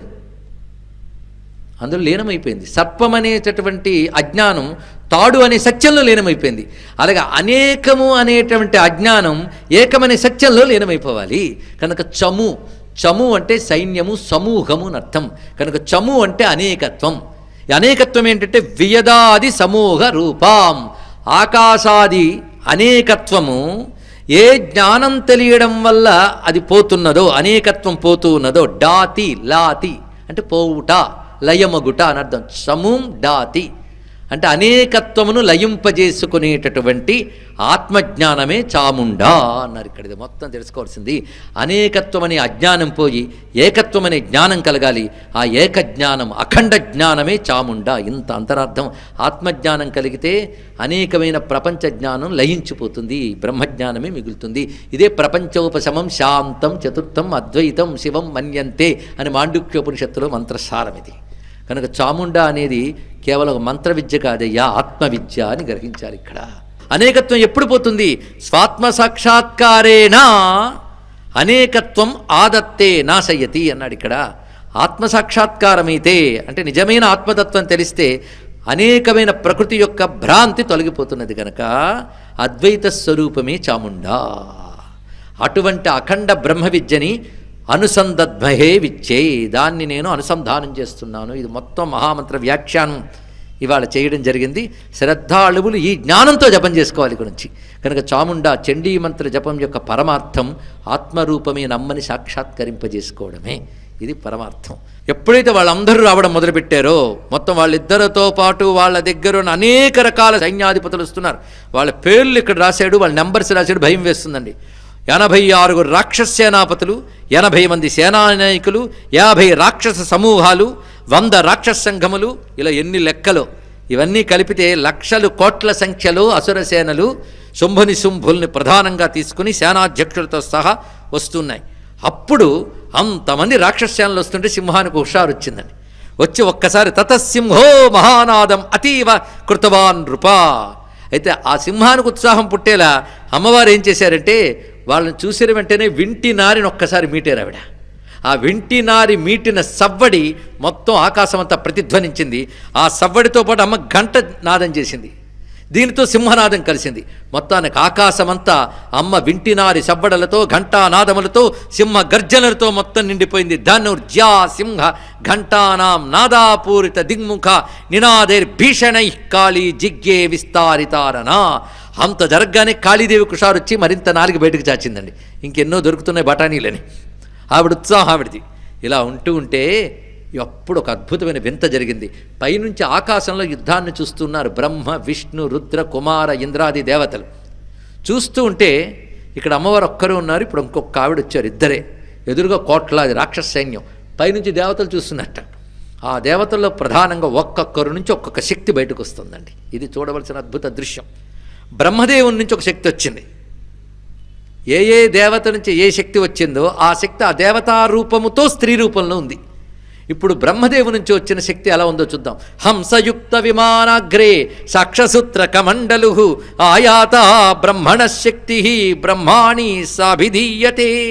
హంస మీద కూర్చొని ఒక చేత్తో అక్షమాల, ఒక చేత్తో కమండలం పట్టుకొచ్చింది. ఆవిడ పేరు బ్రాహ్మి. ఒక్కొక్క దేవతని తలంచుకుని నమస్కారం చేసుకుంటారు. రెండవది వృషారూఢ త్రిశూలవరధారిణి మహాహివలయా ప్రాప్త. త్రిశూలం పట్టుకుని సర్పభూషణముతో చంద్రలేఖ ధరించి వృషభవాహనంపై కూర్చుని వచ్చింది మాహేశ్వరి. అదేవిధంగా మయూరంపై కూర్చుని శక్తిహస్తయై గుహరూపిణి అయిన కౌమారీదేవి వచ్చినది. శంఖచక్ర గదా ఖడ్గములు పద్మములు ధరించి వైష్ణవి శక్తి గరుడ వాహనయ్య వచ్చినది. ఇక యజ్ఞవరాహస్వామి యొక్క శక్తి వారాహి రూపంతో వచ్చింది. నృసింహస్వామి యొక్క శక్తి నారసింహి రూపంతో వచ్చింది. వజ్రాయుధం ధరించి ఐరావతంపై కూర్చుని వచ్చింది మాహేంద్రి. ఈయనకే మరొక పేరు ఐంద్రి. ఈ శక్తులు వచ్చే మొత్తం ఇప్పటికొచ్చినవి 7. ఇందాకొచ్చిన తల్లితో చాముండితో కలిపితే 8. వీళ్ళు సప్తమాతృకలు. ఆ తల్లితో కలిపితే అష్టమాతృకలు. ఇవి మాతృకా శక్తులు. ఈ బ్రాహ్మి, మాహేశ్వరి, కౌమారి, వైష్ణవి, వారాహి, నారసింహి శక్తులున్నాయే ఇవి ప్రపంచాన్ని నడిపే శక్తులు. ఇవి తెలుసుకోండి, ఎప్పుడు ఉంటాయి. అందుకే ఇంచుమించు ప్రతి ప్రధాన యంత్రాల్లోనూ 8 శక్తులు ఉంటాయి. దిక్కుల్లో 8 శక్తులు. ఆ శక్తి యొక్క స్వరూపాలు భైరవులు. ఇది పెద్ద విశేషమైన రహస్యం. మొత్తానికి అష్టమాతృకల్ని మనం ఇక్కడ తలంచుకుంటున్నాం. సప్తమాతృకలతో కాళీ కలిస్తే అష్టమాతృక. ఇప్పుడు మరో మాతృక రాబోతోందండి. ఈవిడ ఎక్కడి నుంచి వచ్చింది అంటే కౌశికి శరీరంలోంచి ఒక ఆవిడ వచ్చిందిట. అంటే అమ్మవారి ప్రధాన మూలశక్తిలోంచి వస్తుంది. ఆవిడ వస్తూ గర్జన చేసింది. ఆవిడతో పాటు కొన్ని శక్తి శానలు వచ్చాయి. ఆ గర్జనలు ఎలా ఉన్నాయంటే 100 కొలది నక్కలు ఒక్కసారి ఓళ వేస్తే ఎంత భయం పుడుతుందో అలాంటి భయం. అందుకే శివా అనే మాటకి మరొక అర్థం నక్క. శివాశత నినాదిని, 100 కొలది నక్కలు ఓళలు పెడుతున్నట్టు వచ్చింది ఆవిడ. అటువంటి ఆవిడని దగ్గరికి పిలిచి అమ్మవారు చెప్తూ ఉన్నారు, నువ్వు ఒక్కసారి వెళ్ళి ఆ శుంభని శుంభులతో చెప్పు, నీకు ఆయువు మూడిందిరానైనా, ఇప్పటికొక్క అవకాశం ఇస్తున్నాను నీకు. ఒకవేళ బ్రతికి బట్ట కట్టాలి అనిపిస్తే మొత్తం నువ్వు ఎవరెవరి దగ్గర ఏవేవి దోచుకున్నావో ఆయా సంపదలు ఆ దేవతలకిచ్చి వాళ్ళ రాజ్యాలు వాళ్ళకిచ్చి నువ్వు పాతాళానికి పో. ఒప్పుకోలేదనుకో నాతో యుద్ధానికి వచ్చి మరణించు. ఈ రెండిట్లో ఏదో ఒకటి ఎంచుకో అన్నారు. వెంటనే వాళ్ళు మహా కోపం వచ్చి యుద్ధానికి సిద్ధపడ్డారు. ఇదివరకు 2 దూతలు చేసినట్టే చేశారు వీళ్ళు కూడా. హనుమంతుడు ఇదే మాట చెప్పాడు, రావణుడు వెళ్ళలేదు. కృష్ణుడు వెళ్ళి ఇదే మాట చెప్పాడు, దుర్యోధనుడు వెళ్ళలేదు. ఇప్పుడు ఈ తల్లి వెళ్ళి ఇదే మాట చెప్పింది, వెళ్ళలేదు. అయితే ఇక్కడ రహస్యం ఏంటంటే ఈ శివదూతి తాను నేరుగా వెళ్లకుండా అమ్మవారి సందేశం చెప్పడం కోసం శివుణ్ణి పిలిచిందిట. నువ్వు వెళ్ళి చెప్పురానైనా అంది. ఎందుకంటే దౌత్యం నడపడంలో నువ్వు గట్టివాడివి. దూతాయచ ప్రహితాయచ అంతా ఫెయిల్యూర్ దౌత్యమే. ఇంత వెళ్ళి చెప్తే వాళ్ళు యుద్ధానికి వచ్చారు. కాదు, యుద్ధానికి వచ్చేటట్టే మాట్లాడారు. అది తెలుసుకోవాల్సిన. హనుమంతుడు వెళ్ళాడంటే రావణుడు బుద్ధిమంతుడైపోతాడని ఆశతో వెళ్ళలేదు, రావణుడు దెబ్బతినాలని ఆశతో వెళ్ళాడు. కృష్ణుడు వెళ్ళాడంటే దుర్యోధనుడు బుద్ధిమంతుడైపోతాడని ఆశతో వెళ్ళలేదు, వాళ్ళ నాశనం కోసమే వెళ్ళాడు. అలాగే శివుడు ఇప్పుడు దూతగా వెళుతున్నాడంటే శుంభని శుంభులు బుద్ధిమంతులైపోతారని వెళ్ళలేదు, వాళ్ళకి ప్రాణం మూడిందని చెప్పడానికి వెళ్ళాడు. ఇక్కడ ఇప్పుడు వెళ్ళిన వాడు సాక్షాత్ శివుడే దూతగా వెళ్ళాడు. మొత్తానికి వచ్చిన ఆవిడ శివుణ్ణి దూతగా పంపింది కనుక ఆవిడ పేరు శివదూతి అని పేరు. శివుని దూతగా పంపింది. కలిసిన వైనం చాలా అద్భుతంగా వర్ణించారు. కానీ శుంభని శుంభులు చూస్తూ ఉంటే ఈ యుద్ధం చాలా భయంకరంగా ఉంది అనుకున్నారు. పైగా ఇప్పుడు వచ్చిన మాతృకులు చాలా బలి యుద్ధం చేస్తున్నారండి. వాళ్ళతో పాటు కొన్ని సేనలు ఉన్నాయి.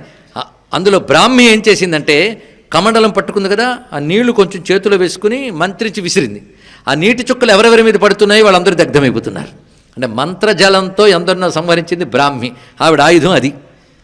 కనుక వేదము తెలిసిన వారి చేతుల ఆయుధం మంత్రించిన జలమే. తెలుసుకోండి, అదే మహాయుధం. ఆ మంత్రించిన జలంతోనే బ్రాహ్మి విసిరింది ఇక్కడ. ఇక మాహేశ్వరి త్రిశూలంతో అనేక మంది రాక్షసులను సంహరించింది. ఈ కథలు ఊహించుకోవాలండి, వాళ్ళందరూ చేస్తున్న లీలలు. అందుకే సప్తశతి అలా కూర్చొని పాఠం చేస్తున్నా, వింటూ ఉన్న దృశ్యం మనసులో మెదలాలి. అప్పుడే నిజమైన పారాయణ. అను మాహేశ్వరి త్రిశూలంతో అనేక రాక్షసులను సంహరించింది. వైష్ణవి సుదర్శన చక్రంతో సంహరించింది. కార్తికేయ శక్తి అయిన కౌమారి శక్త్యాయుధంతో సంహరిస్తూ ఉంటే, ఇంద్రశక్తి వజ్రాయుధంతో కొడుతూ ఉంటే, వారాహీదేవి ఒకవైపు చక్రంతో ఎందరినో సంహరిస్తున్నది, ఇంకో ముట్టెతో కొడుతూ ఉన్నదిటండి. అలా ఎందరినో సంహరిస్తున్నది వారాహి. ఇక నారసింహి గర్జన చేస్తూ ఎందరినో సంహరించింది. గోళ్లతో చీల్చుతూ ఎందరినో సంహరిస్తున్నది నారసింహి. ఇక శివదూతి ఎలా అంటే అట్టహాసాలు చేస్తుందట. ఆ శివదూతి అట్టహాసాలతో రాక్షసులు మూర్ఛిపోయి మరణిస్తున్నారు. ఇక్కడ ఇలా ఒక్కొక్క శక్తి ఒక్కొక్క విధంగా మొత్తం 9 శక్తులు మాతృగణము విజృంభిస్తున్నాయి. ఇది మాతృగణం క్రుద్ధం మర్దయంతం మహాసురాన్ దృష్ట్వాభ్యుపాయైర్వివిధైర్నేషుర్దేవారి సైనికా. నాతో యుద్ధానికి వచ్చి మరణించు. ఈ రెండిట్లో ఏదో ఒకటి ఎంచుకో అన్నారు. వెంటనే వాళ్ళు మహా కోపం వచ్చి యుద్ధానికి సిద్ధపడ్డారు. ఇదివరకు 2 దూతలు చేసినట్టే చేశారు వీళ్ళు కూడా. హనుమంతుడు ఇదే మాట చెప్పాడు, రావణుడు వెళ్ళలేదు. కృష్ణుడు వెళ్ళి ఇదే మాట చెప్పాడు, దుర్యోధనుడు వెళ్ళలేదు. ఇప్పుడు ఈ తల్లి వెళ్ళి ఇదే మాట చెప్పింది, వెళ్ళలేదు. అయితే ఇక్కడ రహస్యం ఏంటంటే ఈ శివదూతి తాను నేరుగా వెళ్లకుండా అమ్మవారి సందేశం చెప్పడం కోసం శివుణ్ణి పిలిచిందిట. నువ్వు వెళ్ళి చెప్పురానైనా అంది. ఎందుకంటే దౌత్యం నడపడంలో నువ్వు గట్టివాడివి. దూతాయచ ప్రహితాయచ అంతా ఫెయిల్యూర్ దౌత్యమే. ఇంత వెళ్ళి చెప్తే వాళ్ళు యుద్ధానికి వచ్చారు. కాదు, యుద్ధానికి వచ్చేటట్టే మాట్లాడారు. అది తెలుసుకోవాల్సిన. హనుమంతుడు వెళ్ళాడంటే రావణుడు బుద్ధిమంతుడైపోతాడని ఆశతో వెళ్ళలేదు, రావణుడు దెబ్బతినాలని ఆశతో వెళ్ళాడు. కృష్ణుడు వెళ్ళాడంటే దుర్యోధనుడు బుద్ధిమంతుడైపోతాడని ఆశతో వెళ్ళలేదు, వాళ్ళ నాశనం కోసమే వెళ్ళాడు.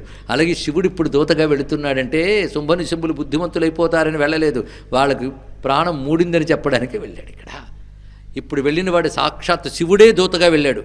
మొత్తానికి వచ్చిన ఆవిడ శివుణ్ణి దూతగా పంపింది కనుక ఆవిడ పేరు శివదూతి అని పేరు. శివుని దూతగా పంపింది. కలిసిన వైనం చాలా అద్భుతంగా వర్ణించారు. కానీ శుంభని శుంభులు చూస్తూ ఉంటే ఈ యుద్ధం చాలా భయంకరంగా ఉంది అనుకున్నారు. పైగా ఇప్పుడు వచ్చిన మాతృకులు చాలా బలి యుద్ధం చేస్తున్నారండి. వాళ్ళతో పాటు కొన్ని సేనలు ఉన్నాయి. అందులో బ్రాహ్మి ఏం చేసిందంటే కమండలం పట్టుకుంది కదా, ఆ నీళ్లు కొంచెం చేతిలో వేసుకుని మంత్రించి విసిరింది. ఆ నీటి చుక్కలు ఎవరెవరి మీద పడుతున్నాయి వాళ్ళందరూ దగ్ధమైపోతున్నారు. అంటే మంత్రజలంతో ఎందరినో సంహరించింది బ్రాహ్మి, ఆవిడ ఆయుధం అది.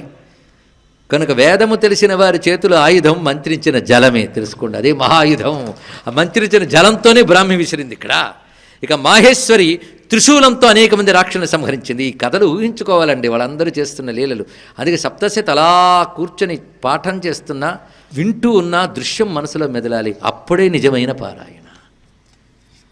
అను మాహేశ్వరి త్రిశూలంతో అనేక రాక్షసులను సంహరించింది, వైష్ణవి సుదర్శన చక్రంతో సంహరించింది, కార్తికేయ శక్తి అయిన కౌమారి శక్త్యాయుధంతో సంహరిస్తుంటే, ఇంద్రశక్తి వజ్రాయుధంతో కొడుతూ ఉంటే, వారాహీదేవి ఒకవైపు చక్రంతో ఎందరినో సంహరిస్తున్నది, ఇంకో ముట్టెతో కొడుతూ ఉన్నదిటండి. అలా ఎందరినో సంహరిస్తున్నది వారాహి. ఇక నారసింహి గర్జన చేస్తూ ఎందరినో సంహరించింది, గోళ్లతో చీల్చుతూ ఎందరినో సంహరిస్తున్నది నారసింహి. ఇక శివదూతి ఎలా అంటే అట్టహాసాలు చేస్తుందట.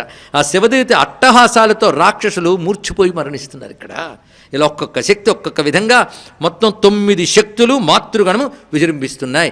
ఇది మాతృగణం క్రుద్ధం మర్దయంతం మహాసురాన్ దృష్ట్వాభ్యుపాయేర్వివిధేర్నేషుర్దేవారి సైనికా. అప్పుడు ఇంక శుంభుని శుంభులు, మన సైన్యమంతా నాశనమైపోతుంది, ఈవిడి సైన్యాలు పెరిగిపోతున్నాయి, చూస్తుంటేనే కొత్తగా 8 మంది వచ్చేసారు ఇప్పుడు. వెంటనే వాళ్ళకి ఒక మేనల్లుడు ఉన్నాడండి, వాడిని పిలిచేట. ఆ మేనల్లుడు వీళ్ళ చెల్లెలి యొక్క కొడుకు. ఆ చెల్లెలి పేరు క్రోధవతి. ఇప్పుడే తెలిసిపోతుంది కదా, క్రోధం నుంచి పుట్టినది. ఆ పేర్లే చెప్తున్నాయి, అసలు రాక్షసుల పేర్లు కాదు, మా పేర్లే అని. క్రోధవతి యొక్క కొడుకు. వీడి పేరు ఏమిటంటే రక్తబీజుడు. వీడు ఈ రక్తబీజుడికి ఉన్న రహస్యం ఏంటంటే, ఎవరైనా కొడితే ఒక్క నెత్తురు చుక్క కింద పడితే మళ్ళీ అంతటి వాడు పుడతాడట. వెంటనే వీడిని దెబ్బ కొట్టాలని మొత్తం మాతృకాదేవతలు అందరూ ప్రయత్నిస్తుంటే, ఎన్ని మార్లు కొడితే అన్ని రక్తపు చుక్కల్లోంచి అంతమంది పుట్టుకొస్తున్నారు. ఇంకా యుద్ధభూమి అంతా రక్త బీజులతో నిండిపోయిందట. వీళ్ళని ఎలా కొట్టాలో ఎవరికీ తెలియట్లేదండి, కొడితే పుట్టుకొస్తున్నారు.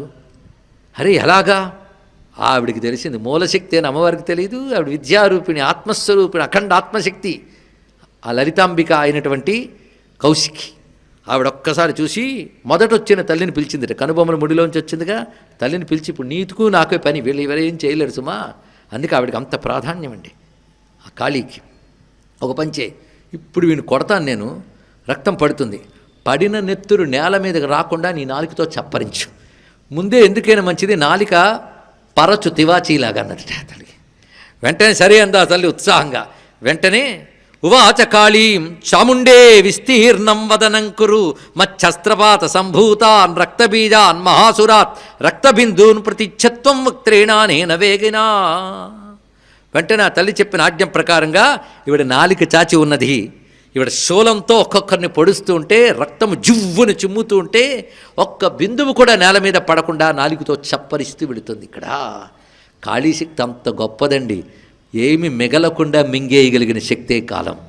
ఆ కాలం ఆ విధంగా ప్రతి రక్త బిందువుని పానం చేస్తూ వెళుతూ ఉంటే, ఆశ్చర్యంగా కొంతసేపటికి రక్తహీనుడైన రక్తబీజుని సంహరించింది జగదంబిక. రక్తబీజ సంహారంతో దేవతలు కుసుమవృష్టి కురిపిస్తున్నారు. అద్భుతమైన అంశం. ఇంకా మిగిలిపోయింది ఇద్దరే.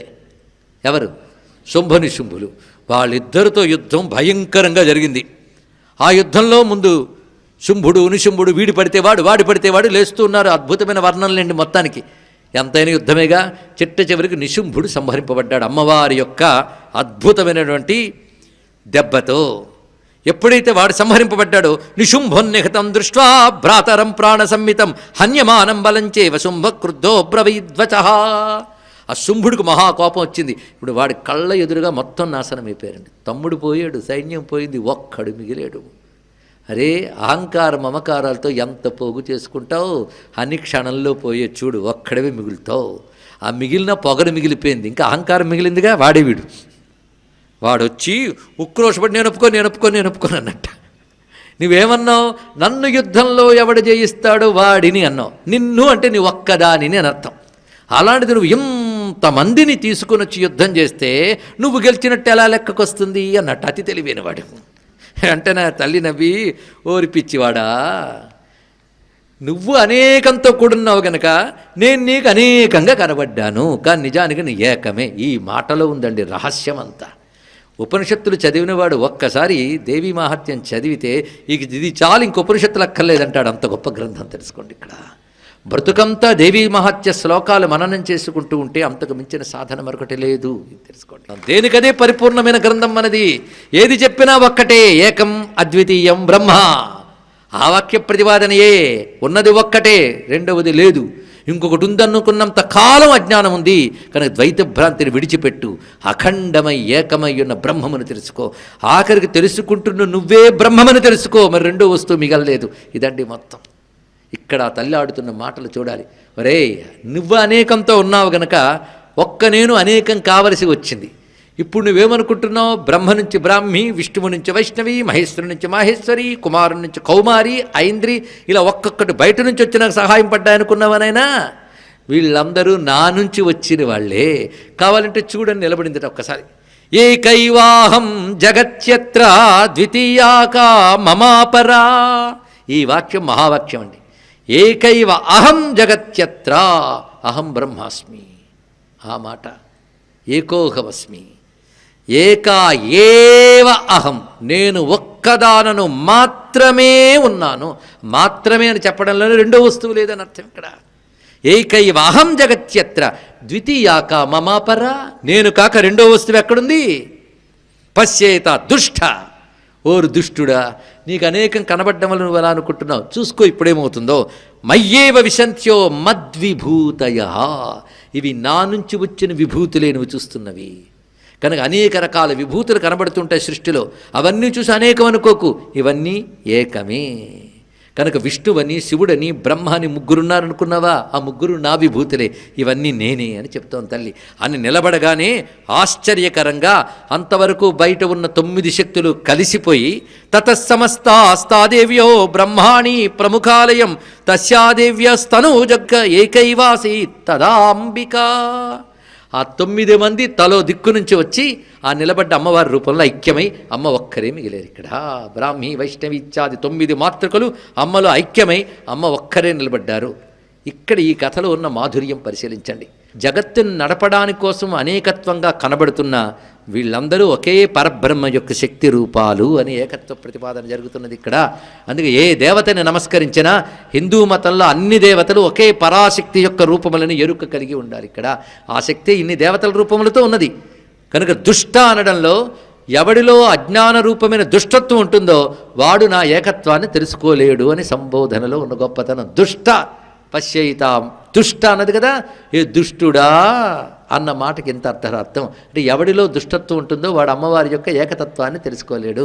ఈ రహస్యమే దుష్టదూరా దురాచార సమని మాటలో మనకు కనబడుతున్నది.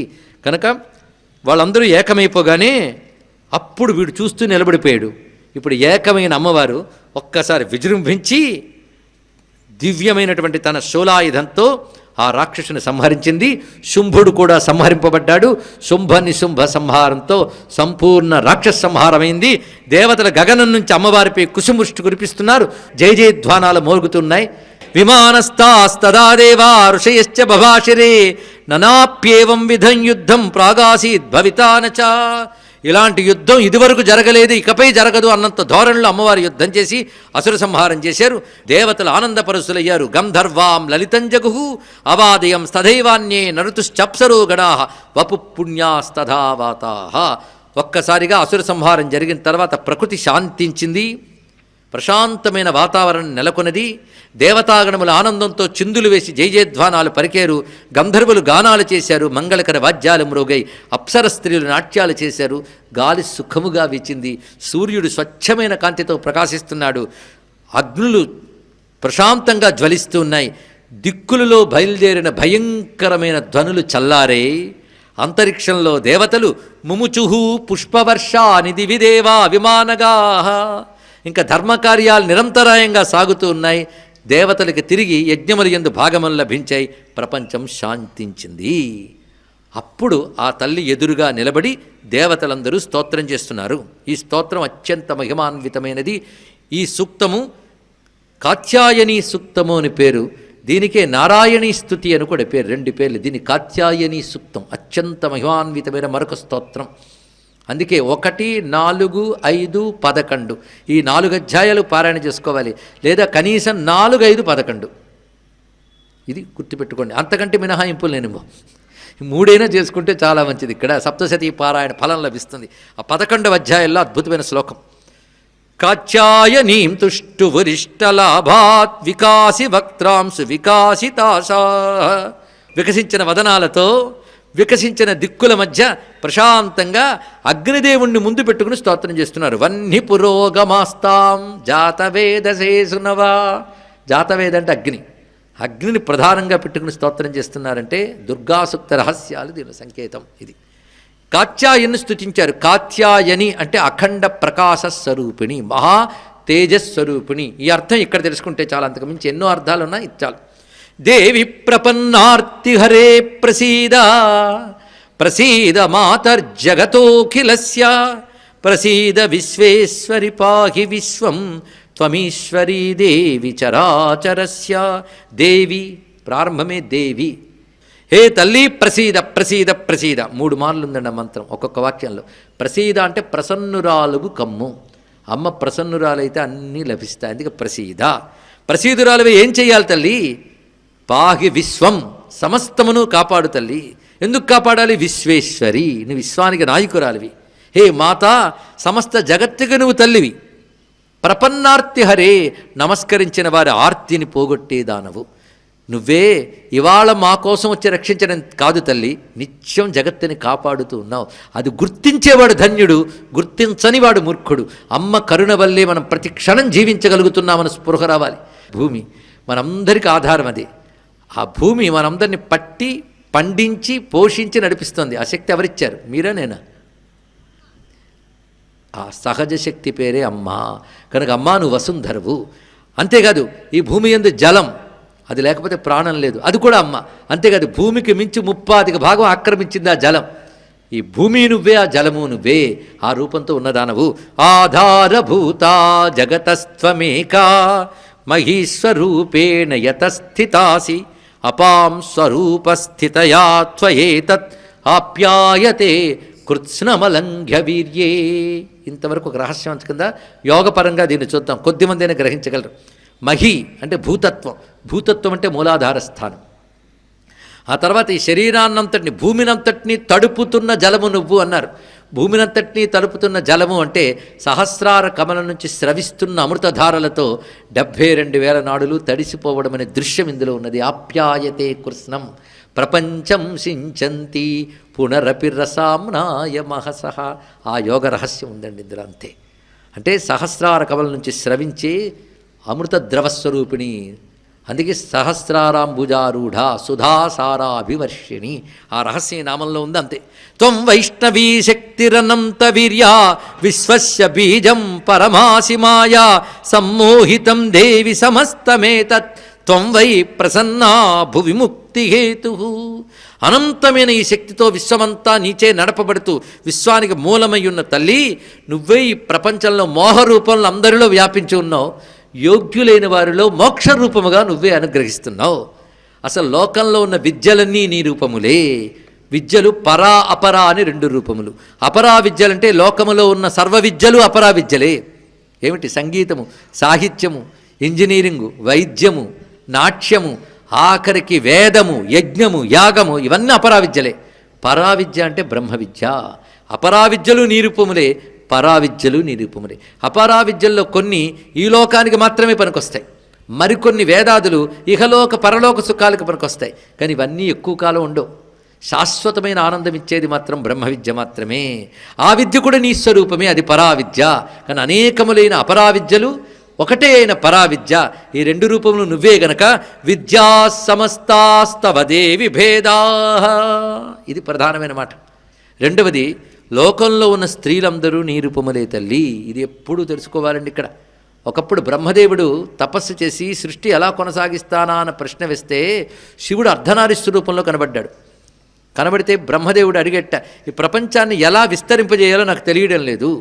అంటే ఇక్కడ నుంచి ప్రపంచం స్త్రీ పుంస శక్తులతో వెళుతూ ఉంటుంది అని శివుడు ఆ ఫార్ములా చెప్పడం కోసం అర్ధనారీశ్వర రూపంలో కనబడ్డాడు. అయితే పురుష రూప సృష్టి కొంతవరకు జరిగింది, కానీ స్త్రీని ఇంతవరకు నేను సృజించలేదు, సృజించలేను అన్నాడు. అది నీ వల్ల కాదులే, నా ఎడమ భాగం చూసుకుంటుంది అన్నాడు శివుడు. శివుడి ఎడమ భాగం ఎవరు? అమ్మవారు. అప్పుడు అమ్మవారి యొక్క సంకల్పం చేత స్త్రీలు ఏర్పడ్డారు అన్నాడు. అందుకే స్త్రీలకు హక్కు బ్రహ్మకు కూడా లేదు, అమ్మవారి శక్తి అండి. తెలుసుకోండి, ఇక్కడ ప్రతి స్త్రీ కూడా అమ్మవారి కళతోనే ఉంటుంది. అయితే స్త్రీలో ఉన్న జీవుడు, పురుషులో ఉన్న జీవుడు, ఒకప్పుడు స్త్రీ పురుషుడు కావచ్చు, పురుషుడు స్త్రీ కావచ్చు, కానీ స్త్రీ శరీరంలో ఉన్న స్త్రీత్వం మాత్రం అమ్మవారి విభూతి తెలియాలి. అందుకే స్త్రీ ఏ రూపంలో ఉన్న పూజ్యురాలే. స్త్రీని అవమానించితే అమ్మను అవమానించినట్లే అటువంటి వాడికి ఇహముండదు పరముండదు. తెలుసుకోండి ఇక్కడ. కనుక స్త్రీ బాలారూపం మొదలుకొని ముత్తైదవ రూపం వరకు, అంతేకాదు పూర్వసువాసిని రూపంలో కూడా స్త్రీని పూజించాలి. ఏ రూపంలో ఉన్న స్త్రీ పూజ్యురాలే, వారి వారి మర్యాదలతో. అంతే. ఏ స్త్రీని అవమానించిన అమ్మకు కోపం వస్తుంది. ముఖ్యంగా అమ్మ భక్తులు స్త్రీ పట్ల పరుషంగా మాట్లాడడం కానీ, దుఃఖపడేటట్టు మాట్లాడడం కానీ చెయ్యరాదు అని నియమం. మనం అందరం అమ్మ భక్తులు అవుదాం. కనుక స్త్రియ సమస్తా సకలా జగత్సు త్వయేకయా పూరితమంబయే తత్, నీచేతని జగమంతా నింపబడింది తల్లి. అటువంటి మేము మిమ్ములను ఏమని స్తుతించగలము? ఇక్కడి నుంచి వచ్చే శ్లోకమంతా నారాయణి నమోస్తుతే. సర్వస్య బుద్ధిరూపేణ జనస్య హృది సంస్థితే స్వర్గాపవర్గదే దేవి నారాయణి నమోస్తుతే. ఈ నారాయణి నమోస్తుతే మహామంత్రం. ఇందులో మొత్తం అమ్మవారి పేరు నారాయణి. నారాయణి అంటే నారాయణుడు నారాయణి. దీన్ని బట్టి స్త్రీలింగం అది, పుంలింగం అది. నారాయణి అనే మాటకు అర్థం ఒక్కటి తెలుసుకుందాం. ప్రళయకాలంలో జలం తప్ప మరేమీ ఉండదుట. ఆ జలంలో కూడా అమ్మవారు ఉంటున్నారు. అదే నారం అంటే జలం, ప్రళయకాలంలో మిగిలిన ఏకారణమైన జలం. ఆ జలంలో కూడా ఉండే తల్లి ఎవరు? ఆవిడ నారాయణి అని చెప్పబడుతుంది. ఇది ఒక అర్థం. ఇంకొక అర్థంలో నారం అంటే నరాణం సమూహ, నారం అంటే జీవ సమూహం అని అర్థం. ఆ సర్వజీవ సమూహానికి దిక్కై ఆశ్రయమై ఎవరున్నారో, సర్వజీవులలో ఎవరున్నారో ఆవిడ నారాయణి. ఇది అర్థం. కనుక నారాయణి అంటే సర్వజీవులకు దిక్కైన తల్లి, సర్వజీవులలో ఉన్న తల్లి. ఆ మాట ఎంత అందంగా ఉన్నదండి ఇక్కడ. నారాయణి నమోస్తుతే, నారాయణి నమోస్తుతే. ఈ 4 అక్షరాలకు మించిన మంత్రమే ఉంది. అందుకే ఇది కూడా ఒక నమ్మకం. కానీ నారాయణి నామంతో వస్తున్నది. ఇందులో అమ్మవారు కాలస్వరూపంగా ఉంటారు అన్నారు. కళా కాష్టాది రూపేణ పరిణామ ప్రదాయిని విశ్వస్యోపరతో శక్తి నారాయణి నమోస్తుతే. కాలస్వరూపం అమ్మవారు. ఈ కాలానికి అవయవాలు ఉంటాయి చిన్న చిన్నవి. అవేమిటంటే నిమిషము, క్షణము, గంట, ఇవన్నీ కలిపితే కదా కాలం. కాలం యొక్క సూక్ష్మ రూపాలు కూడా ఉన్నాయండి. మన భారతీయ సంస్కృతిలో మాత్రమే సూక్ష్మ కాల గణన కనబడుతుంది. Minute divisions of time. ఒక అమెరికన్ ఆస్ట్రోఫిజిసిస్ట్ అండ్ మ్యాథమెటిషియన్ ఒక ఆర్టికల్ రాశాడు, బియాండ్ 6000 ఇయర్ బ్యారియర్ అని. అద్భుతమైన మాట.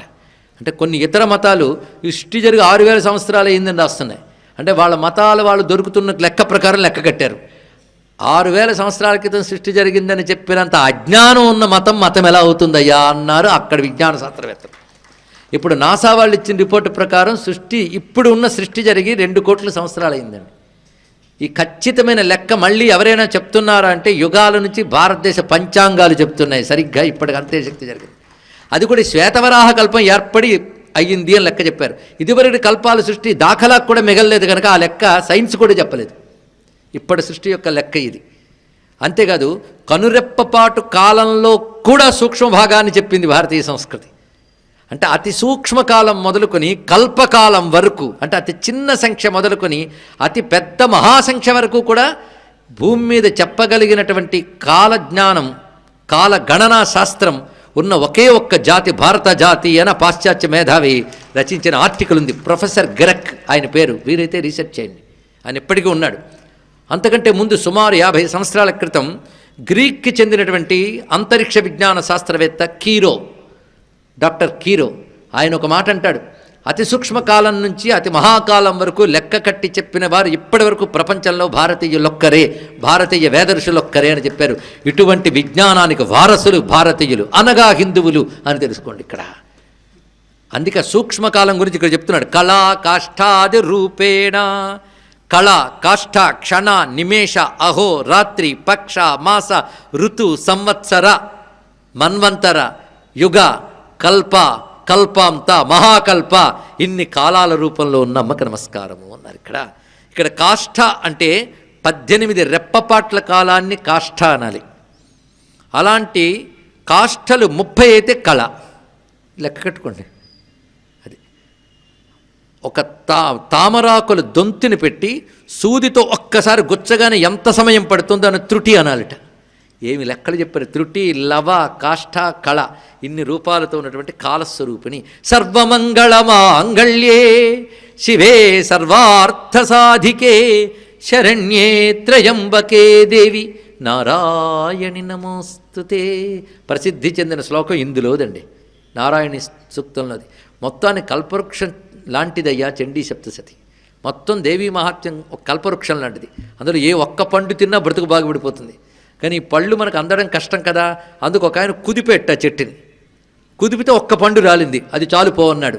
అలాగా చండీ సప్తశతి అనబడే కల్పవృక్షాన్ని కుదిపితే రాలిన ఒక్క పండు సర్వమంగళ మాంగళ్యే శివే సర్వార్థ సాధికే శరణ్యే త్రయంబకే దేవి లేదా గౌరీ నారాయణి నమోస్తుతే. ఇది మహాశ్లోకం అండి. ఈ శ్లోకంలో భావం ఏంటంటే, సృష్టిలో శుభం చేసేవి చాలా ఉన్నాయి, వాటిలో శుభం చేసే శక్తిగా నువ్వు ఉన్నావు అన్నాడు. అది రహస్యం. అంటే సూర్యునిలోంచి వెలుగు వస్తుంది, చాలా శుభం. సూర్యుని నుంచి ప్రాణశక్తి వస్తుంది, చాలా శుభం. ఆ శుభంకరమైన వెలుగు ప్రాణశక్తి అమ్మవారు, అది తెలుసుకోండి. అలా నీటిల్లో మనకు దాహం పోగొట్టే శక్తి ఉంది, ఆ శక్తి అమ్మవారు. కంటిలో దర్శన శక్తి అనే శక్తి ఉంది, అది అమ్మ. దర్శన శక్తి లేనప్పుడు కన్ను ఉండి వృద్ధమే, కనుక కంటికి శుభమేది దర్శన శక్తి, చెవికి శుభమేది వినికిడి శక్తి, నోటికి శుభమేది వాగే శక్తి. కనుక దాని శక్తి దానికి శుభం కదా. ఈ శక్తి మీరు నేను తయారు చేసుకోలేం. అదే సర్వమంగళ మాంగళ్యే అన్నాడు ఇక్కడ. మంగళకరమైన వాటిలో మాంగళ్యముగా ఉన్న శక్తికి నమస్కారం. శివే, అమ్మవారి పేరు శివే, శివానామం సంబోధనలో శివే అంటే పరమ మంగళ స్వరూపిణి, సర్వార్థ సాధికే, అన్ని ప్రయోజనాలు నెరవేర్చే శక్తి. అంతేకాదు, అందరూ సిద్ధి కోసం చూస్తాం, కానీ సిద్ధిని సాధింపజేసే సాధనం కూడా అమ్మవారే, అది తెలుసుకోండి ఇక్కడ. గమ్యం అమ్మవారు అనుకుంటాం, కానీ గమనం కూడా అమ్మవారే. సాధించే దానిలో కూడా శక్తి ఉండాలి. సాధించి ఏ శక్తిని పొందుతున్నామో దాన్ని సాధించడానికి ఒక శక్తి కావాలి కదా, ఆ శక్తి కూడా ఆ తల్లే. సాధన అమ్మవారే, సిద్ధి కూడా అమ్మవారే, ప్రయత్నము అమ్మవారే, ఫలము అమ్మవారే, తెలుసుకోండి ఇక్కడ. కాష్ఠ అంటే 18 రెప్పపాట్ల కాలాన్ని కాష్ఠ అనాలి. అలాంటి కాష్ఠలు 30 అయితే కళ, లెక్క కట్టుకోండి. అది ఒక తామరాకుల దొంతిని పెట్టి సూదితో ఒక్కసారి గుచ్చగానే ఎంత సమయం పడుతుందో అని త్రుటి అనాలిట. ఏమి లెక్కలు చెప్పారు. త్రుటి, లవ, కాష్ఠ, కళ ఇన్ని రూపాలతో ఉన్నటువంటి కాలస్వరూపిణి. సర్వమంగళమాంగళ్యే శివే సర్వార్థ సాధికే శరణ్యే త్రయంబకే దేవి నారాయణి నమోస్తుతే. ప్రసిద్ధి చెందిన శ్లోకం ఇందులోదండి, నారాయణి సూక్తంలోది. మొత్తాన్ని కల్పవృక్షం లాంటిదయ్యా చండీ సప్తశతి. మొత్తం దేవీ మహాత్మ్యం ఒక కల్పవృక్షం లాంటిది. అందులో ఏ ఒక్క పండు తిన్నా బ్రతుకు బాగుపడిపోతుంది. కానీ ఈ పళ్ళు మనకు అందడం కష్టం కదా, అందుకు ఒక ఆయన కుదిపెట్ట చెట్టుని, కుదిపితే ఒక్క పండు రాలింది, అది చాలు పోవన్నాడు. అలాగా చండీ సప్తశతి అనబడే కల్పవృక్షాన్ని కుదిపితే రాలిన ఒక్క పండు సర్వమంగళ మాంగళ్యే శివే సర్వార్థ సాధికే శరణ్యే త్రయంబకే దేవి లేదా గౌరీ నారాయణి నమోస్తుతే. ఇది మహాశ్లోకం అండి. ఈ శ్లోకంలో భావం ఏంటంటే, సృష్టిలో శుభం చేసేవి చాలా ఉన్నాయి, వాటిలో శుభం చేసే శక్తిగా నువ్వు ఉన్నావు అన్నాడు. అది రహస్యం. అంటే సూర్యునిలోంచి వెలుగు వస్తుంది, చాలా శుభం. సూర్యుని నుంచి ప్రాణశక్తి వస్తుంది, చాలా శుభం. ఆ శుభంకరమైన వెలుగు ప్రాణశక్తి అమ్మవారు, అది తెలుసుకోండి. అలా నీటిల్లో మనకు దాహం పోగొట్టే శక్తి ఉంది, ఆ శక్తి అమ్మవారు. కంటిలో దర్శన శక్తి అనే శక్తి ఉంది, అది అమ్మ. దర్శన శక్తి లేనప్పుడు కన్ను ఉండి వృద్ధమే, కనుక కంటికి శుభమేది దర్శన శక్తి, చెవికి శుభమేది వినికిడి శక్తి, నోటికి శుభమేది వాగే శక్తి. కనుక దాని శక్తి దానికి శుభం కదా. ఈ శక్తి మీరు నేను తయారు చేసుకోలేం. అదే సర్వమంగళ మాంగళ్యే అన్నాడు ఇక్కడ. మంగళకరమైన వాటిలో మాంగళ్యముగా ఉన్న శక్తికి నమస్కారం. శివే, అమ్మవారి పేరు శివే, శివానామం సంబోధనలో శివే అంటే పరమ మంగళ స్వరూపిణి, సర్వార్థ సాధికే, అన్ని ప్రయోజనాలు నెరవేర్చే శక్తి. అంతేకాదు, అందరూ సిద్ధి కోసం చూస్తాం, కానీ సిద్ధిని సాధింపజేసే సాధనం కూడా అమ్మవారే, అది తెలుసుకోండి ఇక్కడ. గమ్యం అమ్మవారు అనుకుంటాం, కానీ గమనం కూడా అమ్మవారే. సాధించే దానిలో కూడా శక్తి ఉండాలి. సాధించి ఏ శక్తిని పొందుతున్నామో దాన్ని సాధించడానికి ఒక శక్తి కావాలి కదా, ఆ శక్తి కూడా ఆ తల్లే. సాధన అమ్మవారే, సిద్ధి కూడా అమ్మవారే, ప్రయత్నము అమ్మవారే, ఫలము అమ్మవారే, తెలుసుకోండి ఇక్కడ. రెండిట్లో ఉండాలి. కొందరు అంటూ ఉంటారు, మన ప్రయత్నం మనం చేస్తే తర్వాత భగవంతుడి అనుగ్రహం వస్తుందండి. నీ ప్రయత్నించాలన్నా భగవంతుడి అనుగ్రహం ఉండాలని ఆయన అని చెప్తున్నాం ఇక్కడ. ప్రయత్నించాలి, ప్రయత్నిస్తేనే ఏదైనా జరుగుతుంది. ఇక్కడ అన్నం తింటే శక్తి వస్తుంది, కానీ అన్నం వండడానికి కూడా శక్తి కావాలి కదా ఇక్కడ. కనుక అన్నిట్లోని శక్తి ఉండాలి. సర్వార్థ సాధికే శరణ్యే, ఈ మాట చాలా రమ్యమైనదండి. శరణ్యే అంటే దిక్కైన తల్లి, దిక్కైన తల్లి అంతే, ఇంకొకరు దిక్కు కాదు, అమ్మే దిక్కు. త్రయంబకే, ఈ మాట చాలా విశేషం. మృత్యుంజయ లక్షణం ఈ నామంలో ఉంది. త్రయంబకే అంటే 3 కళ్ళ తల్లి. త్రీణి అంబకాని యస్యాస్స, అంబకం అంటే నేత్రం, 3 కళ్ళ తల్లి. అంతేగా త్రయంబకే అంటే 3 అంబల రూపంలో ఉన్న తల్లి, ముగురమ్మల మూలపుటమ్మ అని మరొక అర్థం. దేవి అనొచ్చు, గౌరీ అనొచ్చు, మీ ఇష్టం. గౌరీ అనేది కానీ చేసేస్తే ఈ శ్లోకం మహాగౌరీ మంత్రం అవుతుందండి.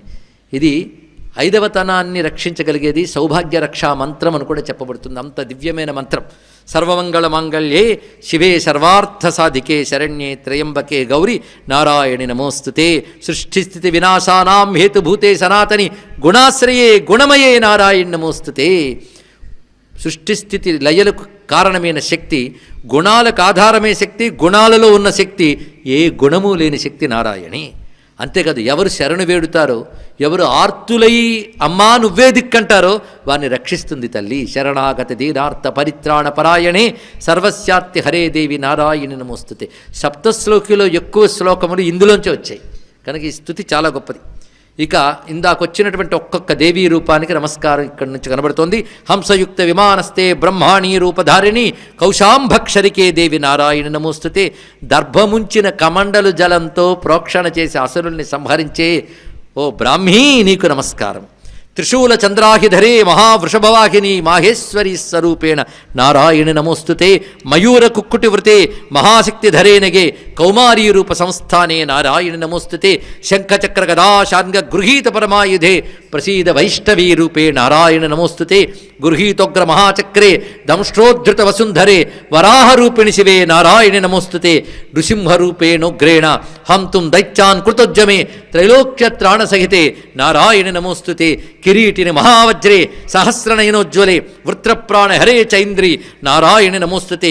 శివదూతి స్వరూపేణ హతదైత్యే మహాబలే ఘోరరూపే మహారావే నారాయణ నమోస్తుతే. దంష్ట్రాకరాళవదనే శిరోమాలా విభూషణే చాముండే ముండమథనే నారాయణ నమోస్తుతే. మొత్తం 9 మాతృకుల స్తోత్రం ఒక్కచోట పెట్టారు. అంతేకాదు, కాళరాత్రి స్వరూపేణ త్రైలోక్యమధనోజ్యతే మహాకాళి మహాశక్తే నారాయణ నమోస్తుతే. కాళరాత్రి రూపంతో ముల్లోకాల్ని నశింపజేసే తల్లివు నువ్వు.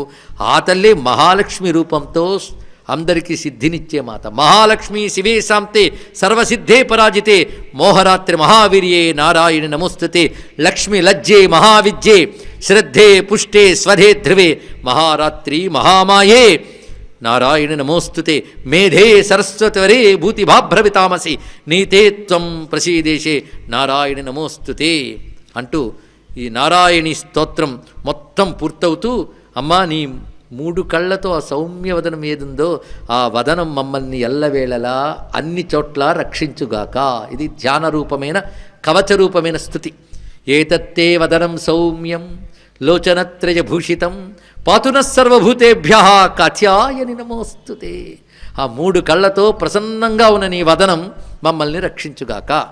ఈ భావం మనకి బెంగాల్లో కేవలం అమ్మ ముఖం ఒకటి అలంకారంగా పెడుతూ ఉంటారు. మీరు పరిశీలించారో లేదో, ఆ ముఖం, ఆ ధ్యానం ఇందులో కనబడుతుందండి. అమ్మ ముఖాన్ని ధ్యానిస్తే చిరునవ్వు నవ్వుతూ 3 కళ్ళతో చూస్తున్నట్టుంటుంది.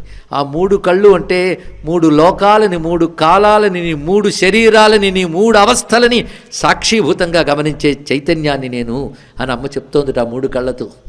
అలా చూస్తున్న ఆ తల్లి మనల్ని రక్షించుగాక. అంతేకాదు, తల్లిని త్రిశూలం మమ్మల్ని కాపాడాలి. జ్వాలాకరాళమత్యుగ్రం అశేషాసురసూదనం త్రిశూలం పాతునో భీతేర్భద్రకాళి నమోస్తుతే. అంతేకాదు, నీ గంట నన్ను కాపాడాలి తల్లి. హినస్తి దైత్య తేజాంసి స్వనే నాపూర్యయా జగత్ సా ఘంటా పాతుని దేవి పాపేభ్యో న సుతానివా. ఇక నీ చేతిలో ఉన్న ఖడ్గం, ఆ ఖడ్గం రాక్షసుల తలలు నరికితే ఆ నెత్తురంటుకుని శోభిస్తున్న ఆ ఖడ్గము మాకు శుభం కలిగించుగాక. అసురా సృగ్వసా పంక చర్చితస్తే కరుజ్వల శుభాయ ఖడ్గో భవతు. చండికే త్వాం నతావయం రోగానశేషానపహంసి తుష్టా హృష్టాతు కామాన్ సకలానభీష్టాన్ త్వామాశ్రితానాం న విపన్నరాణాం త్వామాశ్రితా యాశ్రయతాం ప్రయాంతి. నువ్వు సంతోషిస్తే ఎవరి పట్ల సంతోషించావో వారికి ఉన్న రోగాలన్నీ పోతాయి. నువ్వు కోపగించుకుంటే, ఎవడి పట్ల కోపగించుకున్నావో వాడి యొక్క అభీష్టాలన్నీ నాశనమైపోతాయి తల్లి అన్నాడు ఇక్కడ. అంటే అమ్మ ప్రసన్నురాలైతే రోగాలన్నీ పోగొడుతుంది, ప్రచండురాలైతే అసలు వాడినే మిగల్చకుండా నాశనం చేస్తుంది అన్నాడు ఇక్కడ. అంటే అసుర సంహారం చేసింది కోపంతో, దేవతలను రక్షించింది ప్రేమతో. అది గుర్తుపెట్టుకుంటే చాలు. కనుక అమ్మ కోపానికి గురి కాకుండా ఉండే ప్రయత్నం చేయాలి. అంటే ఏం చేయాలి అంటే ధర్మబద్ధంగా జీవించాలి, భక్తితో అమ్మని కొలుచుకోవాలి. అప్పుడు ఆ తల్లి కోపానికి గురి కాము. ఎవడు ధర్మం అతిక్రమిస్తాడో వాడి పట్లే ఈశ్వరుడికి కోపం వస్తుంది, ఇంకొకరి పట్ల కోపం రాదు. ఈ మాట శివుడే చెప్తున్నాడు. శృతి స్మృతి మమైవజ్ఞ, వేద ధర్మశాస్త్రములను ఆజ్ఞలు, వాటి ప్రకారం నడుచుకునేవాడిని నేను రక్షిస్తాను, వాటిని తప్పేవాడిని నేను శిక్షిస్తాను. ఎలాగైతే న్యాయాన్ని తప్పేవాడిని ప్రభువు శిక్షిస్తాడో, ధర్మాన్ని తప్పేవాడిని నేను శిక్షిస్తాను అంటున్నాడు. కనుక అమ్మవారి కోపానికి ఎవరు పాత్రులవుతారు? ఎవరు తప్పు చేస్తారో వాళ్ళు పాత్రులవుతారు. నిజాజ్ఞారూప నిగమా పుణ్యాపుణ్య ఫలప్రద, అక్కడుందండి రహస్యం. అందుకు ఆ తల్లి రుష్టాతు కామాన్ సకలాన్ అభీష్టాన్. కొంతమంది భక్తులు ఏం చేశారంటే ఈ పదం మార్చారు. రుష్టాతు తీసేసి దదాసి అని పెట్టారు. దదాసి కామాన్ సకలాన్ అభీష్టాన్. ఎందుకు అలా మార్చారంటే నువ్వు కోపంతో ఉంటే కోరికలన్నీ తగలెట్టేస్తావంటే వాళ్ళు భయం పుట్టింది. అందుకే తల్లి నీకు ప్రేమ కలిగితే, సంతోషి పొందితే రోగాలు పోగొడతావు, అభీష్టాలు నెరవేర్చుతో అని మార్చుకున్నారు. బాగుంది ఇది. మనం అలా మార్చుకు చదివినా తప్పేమీ లేదు. కనుక రుష్టాతు చదవలేకపోతే దదాసి అని మార్చుకుని చదువుకోవచ్చు. మొత్తానికి రెండో మాట ఉందే చాలా గొప్పది. త్వామాశ్రితానాం నవిపన్నరాణాం త్వామాశ్రితా హ్యాశ్రయతాం ప్రయాంతి. అద్భుతమైన మాట. దీనిలో రెండు అర్థాలు ఉన్నాయి.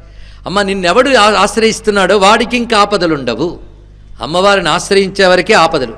ఒక్కసారి ఆశ్రయించారా ఇంకా ఆపద అనేది లేదు. అంతేకాదు నిన్ను ఆశ్రయించిన వాడే దేన్ని ఆశ్రయించాలో దానిని ఆశ్రయించిన వాడు అన్నాడు. కనుక కొట్టుకుపోతున్నప్పుడు నావని పట్టుకునేవాడు ఎంత తెలివైనవాడో, సంసార ప్రవాహంలో కొట్టుకుపోతున్నవాడు అమ్మ పాదాలు పట్టుకున్నవాడు అంత తెలివైనవాడు. ఇది చెప్తున్నారు ఇక్కడ.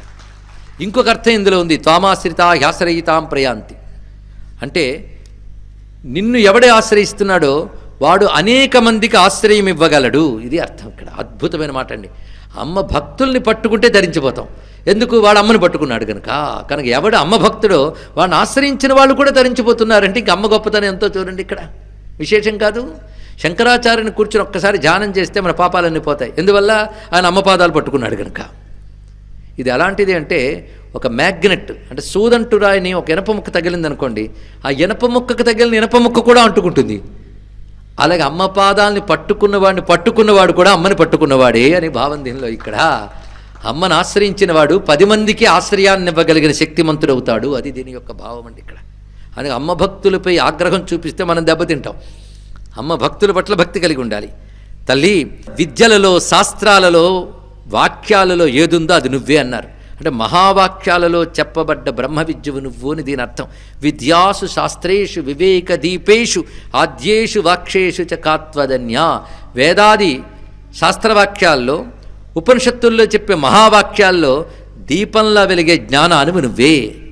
నువ్వే యోగ్యులకు ఆ జ్ఞానాన్ని ఇస్తున్నావు.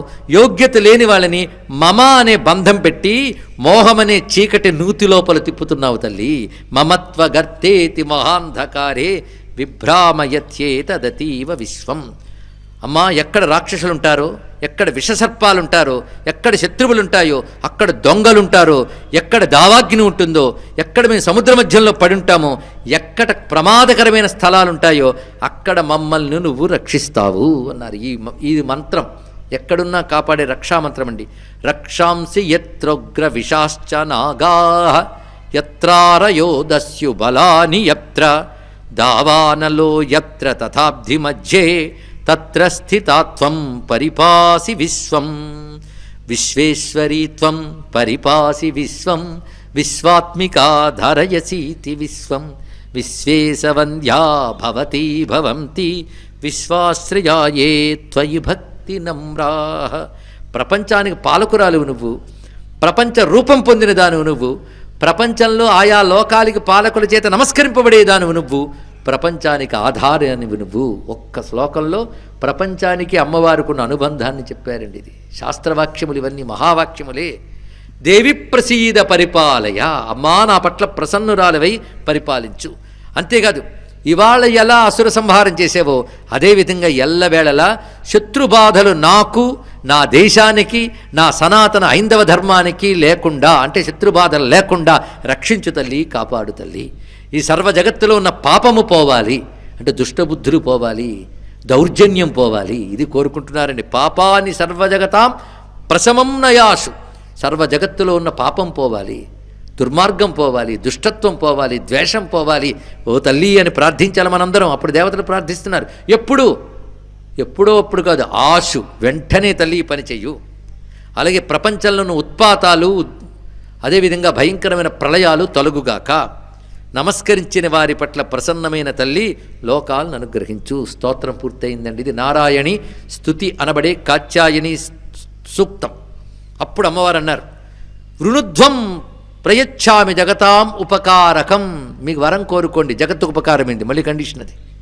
అప్పుడు వాళ్ళు కోరుకుంటున్నారు, ఇది గొప్ప ప్రార్థన, ఒక్క శ్లోకం. సర్వబాధా ప్రశమనం త్రైలోక్యస్యాఖిలేశ్వరి ఏవమేవ త్వయా కార్యం అస్మద్వైరి వినాశనం. ఇది కూడా సప్తశ్లోకిలో ఉంటుంది చూడండి. అందుకే ఇది ప్రధానం.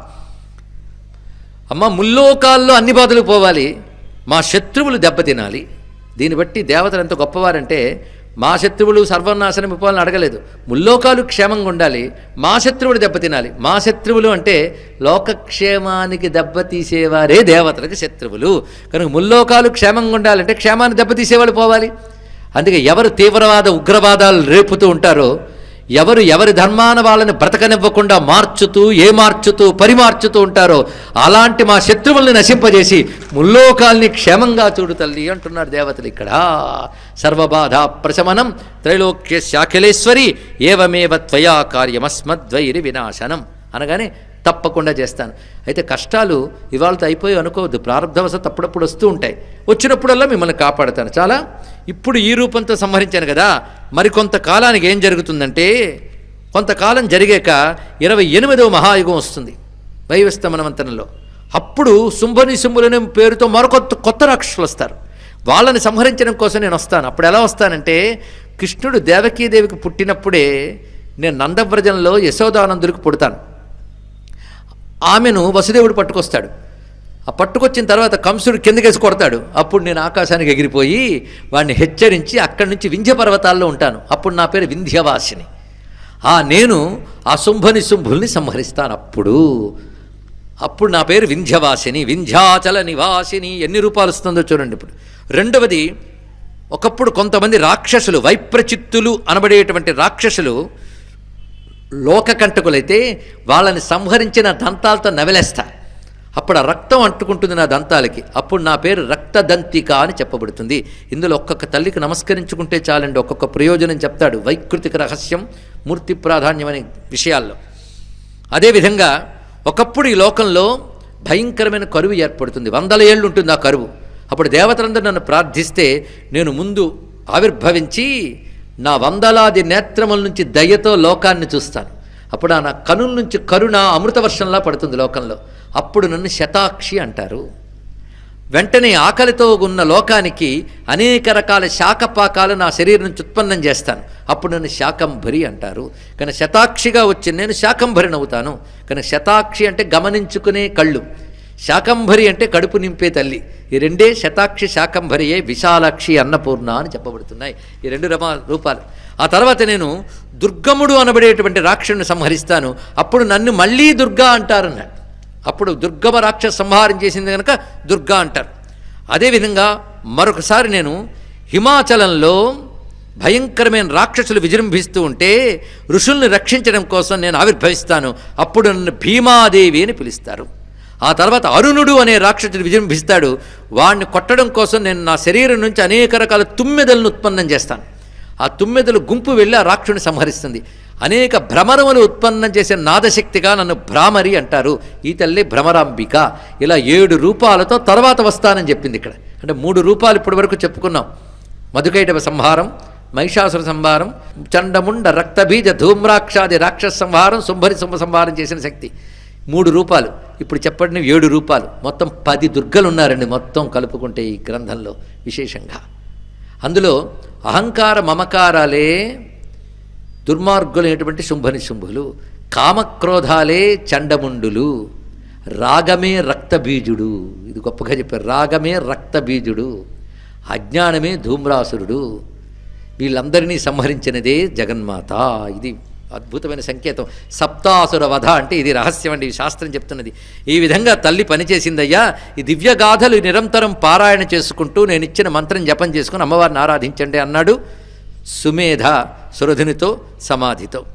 పైగా ఈ గ్రంథాలు అంటే ఇప్పుడు చెప్పిన ఈ కథలు అష్టమి నాడు కానీ, చతుర్దశి నాడు కానీ, నవమి నాడు కానీ, అలాగే శరన్నవరాత్రుల్లో కానీ పారాయణ చేసినా, శ్రవణం చేసినా వారికి స్వస్తి అంటే శుభం కలుగుతుంది. అటువంటి వారు ఎలాంటి కష్టంలో ఉన్నా దాని నుంచి నేను బయట పెడతాను అంది. అది అమ్మవారి కథల యొక్క మాహాత్మ్యం అండి. శృత్వా మమైతన్ మాహాత్మ్యం తథా చోత్పత్తయ శుభా పరాక్రమంచ యుద్ధేషు జాయతే నిర్భయప్పుమా. నా మాహాత్మ్యాన్ని, నేను దాల్చిన అనేక రూపాలు అవతారములు, యుద్ధంలో నేను చేసిన పరాక్రమం ఎవరు వింటారో వారు నిర్భయులై ఉంటారు. వాళ్ళకి ఏ భయము ఉండదు. వాళ్ళ శత్రువులను నేను పోగొడతాను, వాళ్ళ గ్రహపీడలు పోగొడతాను, వాళ్ళ పిల్లల్ని రక్షిస్తాను. ఒకరికొకరు పడకపోవడం ఉన్నట్లయితే నా కథలు వినడం వల్ల మైత్రి ఏర్పడుతుంది, శత్రుత్వం పోతుంది. అంతేకాదు శృతం హరతి పాపాని, వింటే పాపములు పోతాయి. తథా ఆరోగ్యం ప్రయచ్చతి రక్షాం కరోతి భూతేభ్యో జన్మనాం కీర్తనం మమ. ఇన్నాళ్ళు మనం విన్న కథలకి ఇంత మహిమ ఉందని తెలుసుకోవాలి. ఆ తల్లే చెప్పిందయ్యా, కనుక మీరందరూ దీన్ని సాధన చేయండి అని చెప్పగానే సుమేధ చెప్పిన ప్రకారంగా సురధుడు సమాధి దివ్యమైన నదీ తీరానికి చేరి గురువు చెప్పిన అమ్మ కథలన్నీ మననం చేసుకుంటూ, గురువు ఇచ్చిన మంత్రాన్ని జపం చేసుకుంటూ సాధన చేశారు. ఆ సాధనల ఫలితంగా కొంతకాలం సాధన చేస్తే ఆ తల్లి ప్రత్యక్షమయ్యింది వాళ్ళ ముందు. ఇలా 3 సంవత్సరాలు సాధన చేశారండి వాళ్ళు. త్రిభిర్వర్షైర్యతాత్మన, మొత్తం 3 సంవత్సరాలు నిగ్రహ సంపన్నులై నియమబద్ధంగా సాధన చేస్తే ఆ సురధుడు అనబడే రాజునకు, సమాధనే వైశ్యునకు అమ్మవారు ప్రత్యక్షమయ్యారు. ప్రత్యక్షమై ఏం కావాలి నాయనా అని అడిగిందండి. ఇక్కడ పట్టుకోవాలి కథ. వెంటనే రాజు నమస్కారం చేసి అన్నాడు, అమ్మా నాకు తిరిగి కోల్పోయిన రాజ్యం కావాలి, శత్రువులు నాశనం కావాలి. అంటే అతడి జీవుడిలో వాసనండి. ఎంత జ్ఞానం చెప్పినా వాసనలు వదలవు, ఎంతో కొంత ఉంటుంది. అహం బ్రహ్మాస్మి తత్వజ్ఞానం అంతా బాగుంది, కానీ ముందు మా మనవడు పెళ్ళి అయిపోయినండి, తర్వాత బ్రహ్మజ్ఞానం అంటారు ఇక్కడ. అది వదలదు, వాసన అంటారు దాన్ని. అయితే ధర్మబద్ధమైన కోరికైతే తప్పులేదు, అంతవరకు ధర్మబద్ధమైన కోరికైతే తప్పులేదు, అమ్మ తీరుస్తుంది. పైగా ఆ కోరిక వల్ల లోకానికి కూడా క్షేమం ఉంటే తీరుస్తుంది. సురధుడు అడుగుతున్నాడేంటి, స్వల్పైరహోభినృపతే స్వరాజ్యం ప్రాప్స్యతే భవాన్. అతడు అడిగిన కోరిక ప్రకారం రాజ్యం అవిభ్రంశం అన్యజన్మని, అతడు కోరిన ప్రకారంగా ఆ తల్లిచ్చింది ఏమిటి అంటే, శత్రువులందరూ నీకు నశిస్తారు, నీ రాజ్యాన్ని నువ్వు పొందుతావు, అప్పుడు ఆ రాజ్యాన్ని నిష్కంటకంగా ఏలుతావు. ఈ శరీరం పతనమైన తర్వాత సూర్యభగవానుడికి పుత్రుడిగా పుడతావు, అప్పుడు నీ పేరు సావర్ణి, నువ్వు మనువుల్లో ఒకడు అవుతావు, నీ పేరున మన్వంతరం ఏర్పడుతుంది అని ఇచ్చిందండి ఇక్కడ. ఏమి దయండి తల్లిది. ఏదో కాసింత ఈ రాజ్యం వస్తే చాలు అనుకుంటే ఆ రాజ్యం ఇవ్వడమే కాదు, ఆ రాజ్యం క్షేమంగా ఉండేటట్టు చేసింది. మళ్ళీ తాను రాజుల కంటే గొప్పదైన మనువుగా మారి ప్రపంచాన్ని శాసించగలిగే దివ్యత్వాన్ని పొందాడు.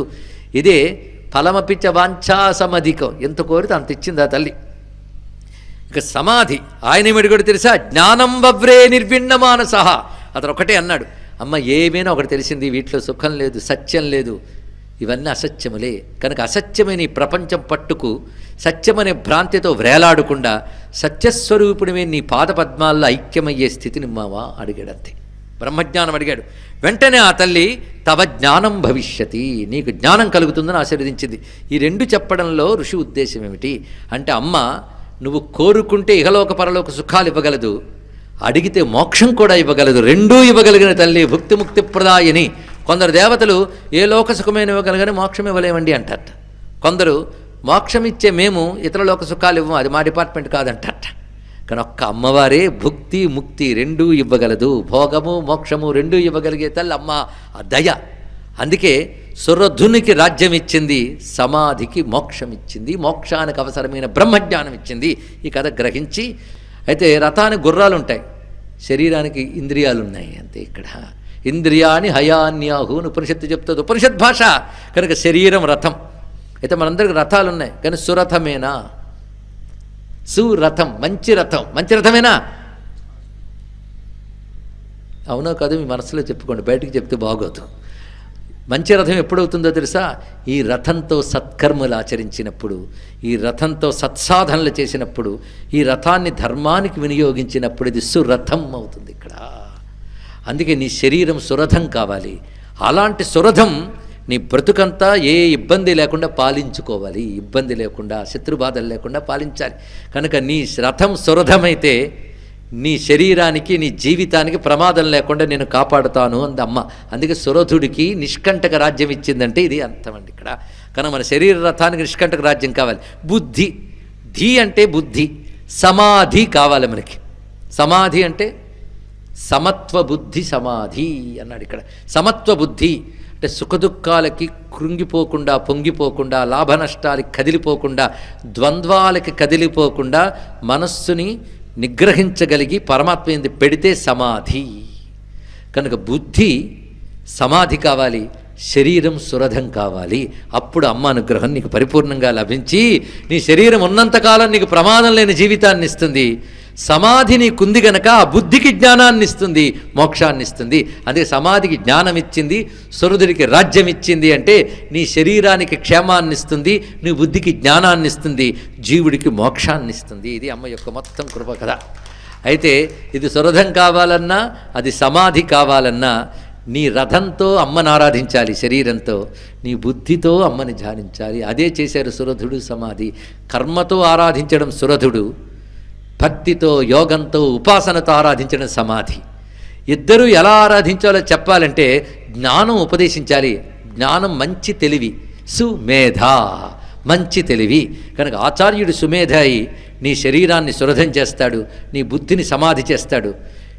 నీ శరీరం సురథమై నీ బుద్ధి సమాధి అయి అమ్మని కొలుచుకుంటే ఆ లోపల జగన్మాత ఒక్కసారి ఆవిర్భవించి నీ శరీరాన్ని రక్షిస్తుంది, నువ్వు బుద్ధికి జ్ఞానాన్నిచ్చి మోక్షాన్నిస్తుంది. ఇది మొత్తం దేవీ మహాత్మ్యం కథ యొక్క సారం.